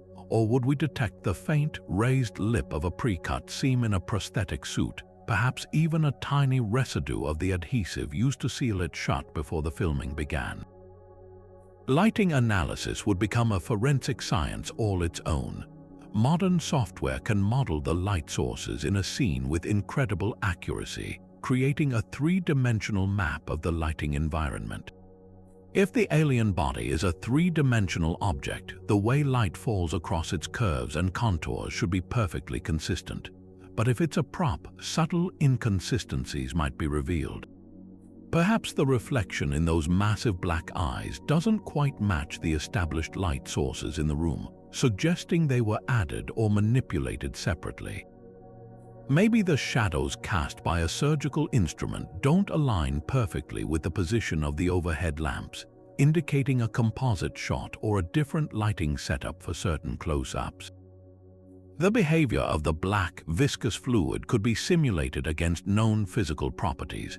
Does it flow, pool, and drip with the exact viscosity and surface tension of a liquid?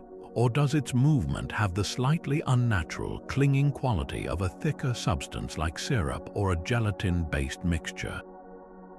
Then there's the power of artificial intelligence. Machine learning systems can be trained on vast datasets of both real biological tissue and practical special effects materials. An AI could be fed the autopsy footage and asked to classify what it sees. It might flag the internal organs as having a visual signature statistically closer to animal offal and gelatin than to any known coherent biological structure. It could analyze the motion of the surgeons, detecting the micro-expressions and body language of actors following a script versus medical professionals performing a familiar, if bizarre, task. The potential for uncovering digital fingerprints is equally compelling. If the footage was, as Spiros Malaris claimed, originally shot on video and then transferred to film to be aged, a deep forensic scan might find the ghost in the machine. Modern tools can detect the remnants of digital compression, the specific noise patterns of a video camera from the early 90s, or the unique artifacts introduced by the film-out process. These would be the digital equivalent of finding a modern barcode on a piece of pottery claimed to be from ancient Rome. It would be definitive, irrefutable proof of a modern creation. Yet here we are, decades later, and no such definitive, publicly available, peer-reviewed analysis exists. This is one of the most perplexing aspects of the entire modern chapter of this story. The reasons for this absence are a fascinating puzzle in themselves. The first and most significant hurdle is the question of the source material. Ray Santilli has consistently stated that the best quality element, the reconstruction master, was lost in a flood. What remains in circulation are copies of copies, the degraded versions that were broadcast on television and released on VHS. Analyzing these is like trying to authenticate a famous painting by looking at a cheap poster. The inherent compression, generational loss, and noise make it nearly impossible to draw definitive conclusions. Any anomalies a modern analysis might find could be dismissed as artifacts of the copying and broadcasting process rather than proof of fabrication. Then there is the issue of motivation and funding. A comprehensive digital forensic analysis conducted to professional standards is an expensive endeavor requiring specialized equipment and highly skilled technicians. Who would pay for such a project? Mainstream scientific institutions see it as a settled issue, a cultural curiosity not worthy of serious scientific expenditure. Television networks, which once would have leaped at the chance, now likely see the mystery as solved in the public eye, lacking the sensational punch it once had. The return on investment for a private individual or a group of UFO enthusiasts would be minimal, especially without a guaranteed, clear-cut result. Furthermore, for many of the key players, the truth has already been established in the court of public opinion through the confessions of Malaris and Santilli. A modern analysis, even if it proved the film was fake, would simply be confirming what a large portion of the audience already accepts. If it somehow found inexplicable anomalies that suggested something more, it would be dismissed by skeptics as having analyzed a compromised copy. The Alien Autopsy film thus exists in a strange digital purgatory. It is a prime candidate for the very technologies that could finally dissect its secrets, yet it remains just out of their reach, protected by its own murky history and the lack of a pristine original. It's a testament to the fact that in our age of information, the biggest mysteries are sometimes not about a lack of answers, but a lack of the right questions or the right data to ask. The Alien Autopsy film, for all its spectacle and controversy, left behind a deeply complicated and, in many ways, painful legacy for the serious study of unidentified aerial phenomena. Its impact on the field of ufology was like a meteor strike, immediate, dramatic, and leaving a crater that would shape the landscape for decades to come. For legitimate researchers who had spent years, sometimes their entire lives, meticulously gathering witness testimony, analyzing radar data, and pushing for government transparency, the footage was a catastrophe. It was a sensation that drowned out their careful, methodical work with a single, thunderous, and profoundly dubious piece of media. Suddenly, the entire conversation about UFOs was hijacked and reduced to one question: is this grainy film real? The nuanced, complex evidence gathered by dedicated investigators was pushed to the sidelines, deemed less exciting than the visceral thrill of a potential alien corpse on a slab.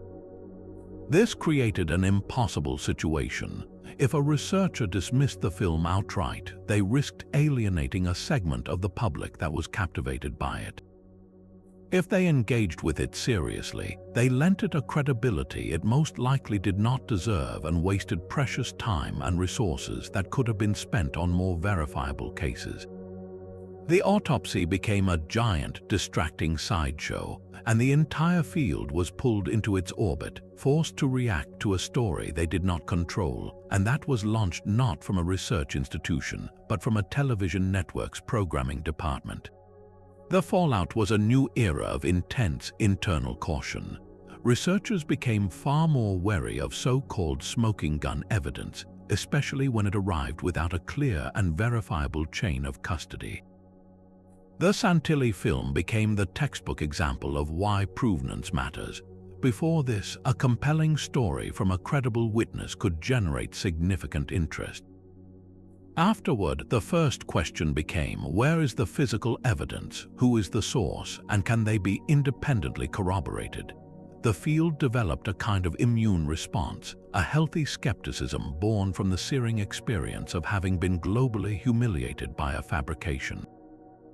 Conferences and publications began implementing more rigorous vetting processes, knowing that associating with another hoax of this magnitude could permanently cripple their credibility. This new caution, while necessary, also had a chilling effect. It made researchers hesitant to publicize truly puzzling cases for fear they might contain some hidden flaw that would later be exploited by critics. The hoax didn't just make ufologists more skeptical, it made them more defensive, forcing them to play a constant game of defense against the lingering specter of the autopsy. Simultaneously, the film provided a gift of immeasurable value to professional debunkers and mainstream skeptics. For them, the Alien Autopsy was the perfect blunt instrument.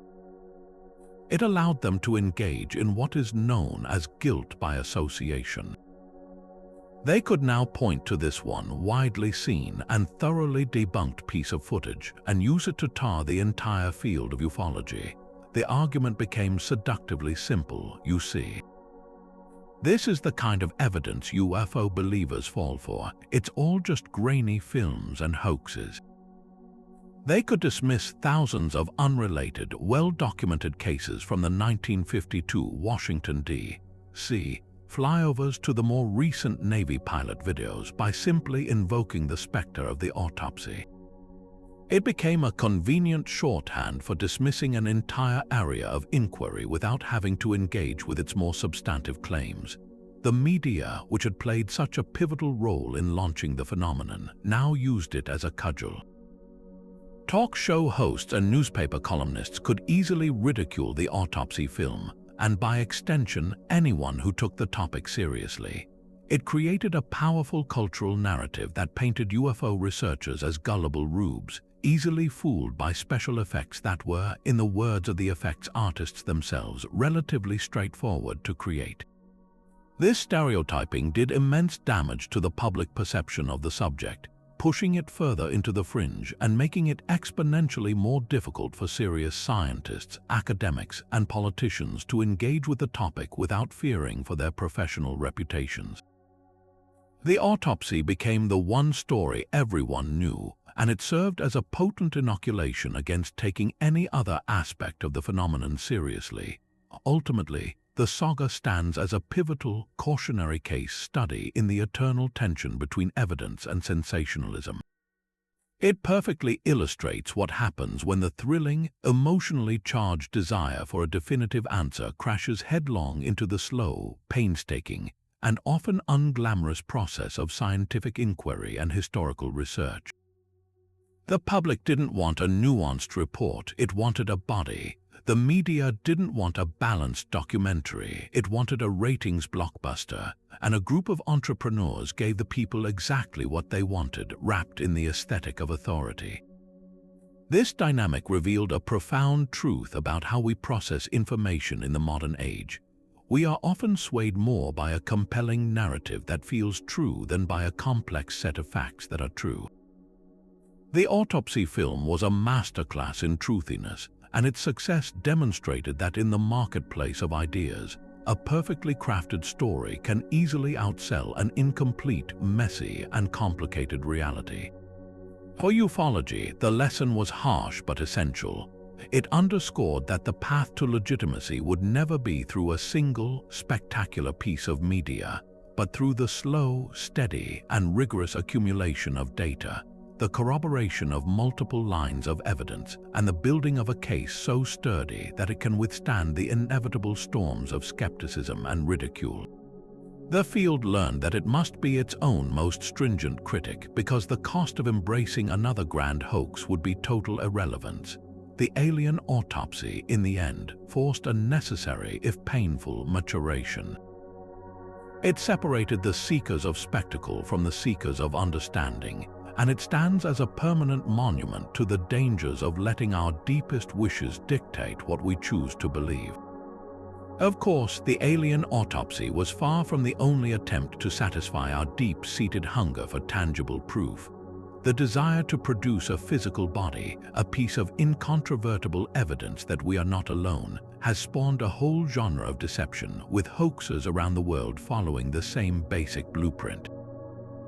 Placing the 1995 film in this wider context reveals a fascinating and recurring pattern, showing that the allure of creating the ultimate smoking gun is a temptation few forgers can resist. Just a few years after the autopsy frenzy, another bizarre specimen captured the public's imagination, this time from the arid highlands of South America. In 2003, a collector claimed to have discovered a strange, 6-inch-long skeletal figure in a ghost town in Chile's Atacama Desert, a place so barren and Martian-like that it already served as a stand-in for another world. This tiny mummy, nicknamed Ata or the Atacama humanoid, was a chilling sight. Its body was fully skeletal but contorted. Its head was elongated and cone-shaped, and most startlingly, it appeared to have only 10 ribs instead of the usual 12, and its bone structure seemed eerily mature for such a small form. The imagery was powerful, and the story wrote itself. Here was a miniature alien preserved by the dry desert air, waiting to be discovered. For a decade, it fueled speculation and was featured in UFO documentaries as potential proof of extraterrestrial life. The truth, however, emerged from a far more terrestrial and heartbreaking place. In 2018, a comprehensive genetic analysis was conducted by renowned scientists at Stanford and UC San Francisco. Their findings were definitive. The being was unequivocally human, a female fetus, most likely stillborn or the victim of a miscarriage. The bizarre deformities were the result of a tragic combination of rare genetic mutations linked to dwarfism, scoliosis, and other skeletal and muscular abnormalities. The elongated skull was a consequence of a condition known as pterysphaly, a premature fusion of the bones in the head. The Atacama humanoid was not a visitor from the stars, but a profound human tragedy, a lesson in how our desire to see the alien can blind us to a much more poignant earthly reality. Then there are the hoaxes that lean completely into the realm of the grotesque and inexplicable, like the creature known as the metapod. This artifact emerged online in the late 2000s, a truly unsettling image of a bizarre, segmented, worm-like object, roughly the size of a small child, with what appeared to be internal, almost mechanical structures visible through a translucent, peeling skin. It was given a dramatic, fictional backstory, often claiming it was found in the Siberian permafrost or recovered from a secret government lab. The metapod had no pretense of being a humanoid gray. It was something entirely other, a creature that seemed to defy any known biological classification, tapping directly into our fear of the truly alien and insectoid. Its power lay in its sheer strangeness. Unlike the autopsy film, which tried to mimic a medical procedure, or the Atacama skeleton, which played on forensic mystery, the metapod was pure nightmare fuel, a digital age monster designed to go viral and haunt the darker corners of the internet. Its fabrication was eventually uncovered, revealed to be an incredibly detailed and creative sculpture, likely made from resin, latex, and various found objects by a talented but anonymous artist. The motivation here seemed less about financial gain and more about the artistic statement or the simple, mischievous joy of creating something that could captivate and horrify a global audience. The metapod reminds us that the hoaxer's toolbox has evolved. In the age of the internet, you don't need a grainy film reel and a complex backstory. Sometimes a single, powerfully strange image is enough to ignite a myth. This recurring pattern of fabricated bodies reveals a crucial insight into the psychology behind the hoaxes. Each one, from the clinical autopsy to the tragic Atacama skeleton and the monstrous metapod, is designed to fill a specific evidential gap in the UFO narrative. For decades, the evidence was largely circumstantial. There were lights in the sky, radar blips, and credible witness testimonies about crafts, but the one thing that was always missing was the pilot. Where were the bodies? Hoaxers intuitively understood this gap and moved to fill it with a physical artifact. They are, in a strange way, providing the missing piece of the puzzle that the phenomenon itself has never delivered. The motivations, however, are as varied as the hoaxes themselves. For some, like Ray Santilli and his team, the primary driver appears to have been immense financial profit, a commercial venture that capitalized on a perfectly timed cultural moment. For others, it might be a quest for fame and notoriety, the desire to be at the center of a world-changing story. And for a few, like the creator of the metapod, it can be a form of artistic expression or a sociological experiment, a way to hold a mirror up to society and watch how we react to a fabricated piece of the unknown. Understanding this wider landscape completely reframes the Alien Autopsy. It was not a singular, anomalous event, but the most successful and professionally executed entry in a long and ongoing tradition. It set the gold standard for what a physical evidence hoax could achieve, blending cinematic craft with a pseudo-documentary presentation to create an illusion so powerful it endured for over a decade. These fabrications, taken together, form a shadow history of the UFO phenomenon, a parallel timeline of evidence that we created for ourselves because the real thing remained so stubbornly elusive. They show us that our desire for contact, for proof, is so potent that if the universe won't provide it, there will always be someone, somewhere, with the skill and the audacity to build it themselves. And so our journey reaches its end, arriving at a destination that feels both conclusive and strangely open-ended.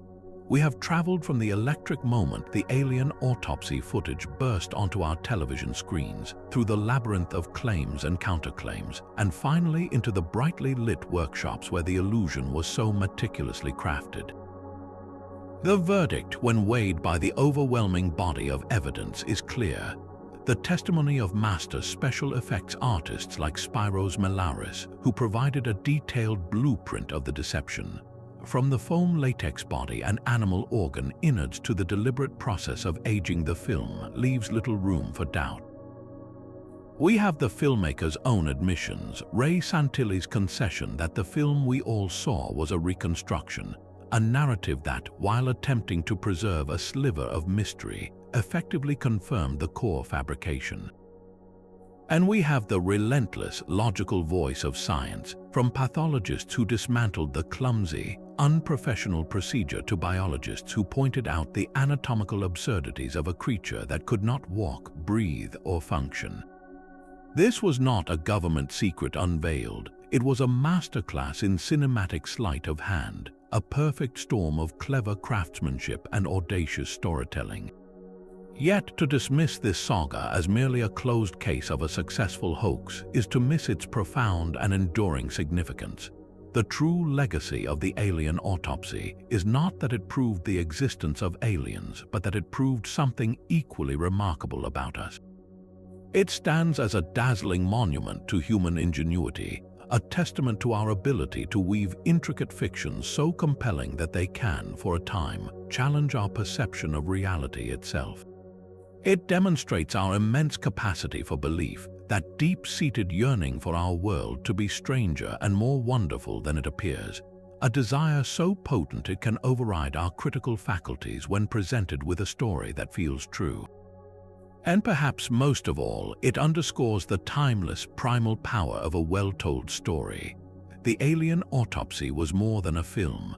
It was a narrative that tapped into our deepest cultural anxieties and our most hopeful cosmic dreams, a myth for the modern age delivered in the convincing format of a documentary. It reminds us that the line between fact and fiction is often drawn not by evidence but by the skill of the storyteller. So, as the lights come up on this particular mystery, we are left not with disappointment, but with a sense of awe, not for extraterrestrial life, but for the incredible creativity and suggestibility of the human mind. This story continues to fascinate because it is, at its heart, a story about us. We want to hear your part in this shared cultural memory. Where were you when you first saw the footage? Did it send a chill down your spine, or did you immediately sense something was amiss? Share your own memories and thoughts in the comments below. Let's continue this conversation about one of the most captivating stories ever told.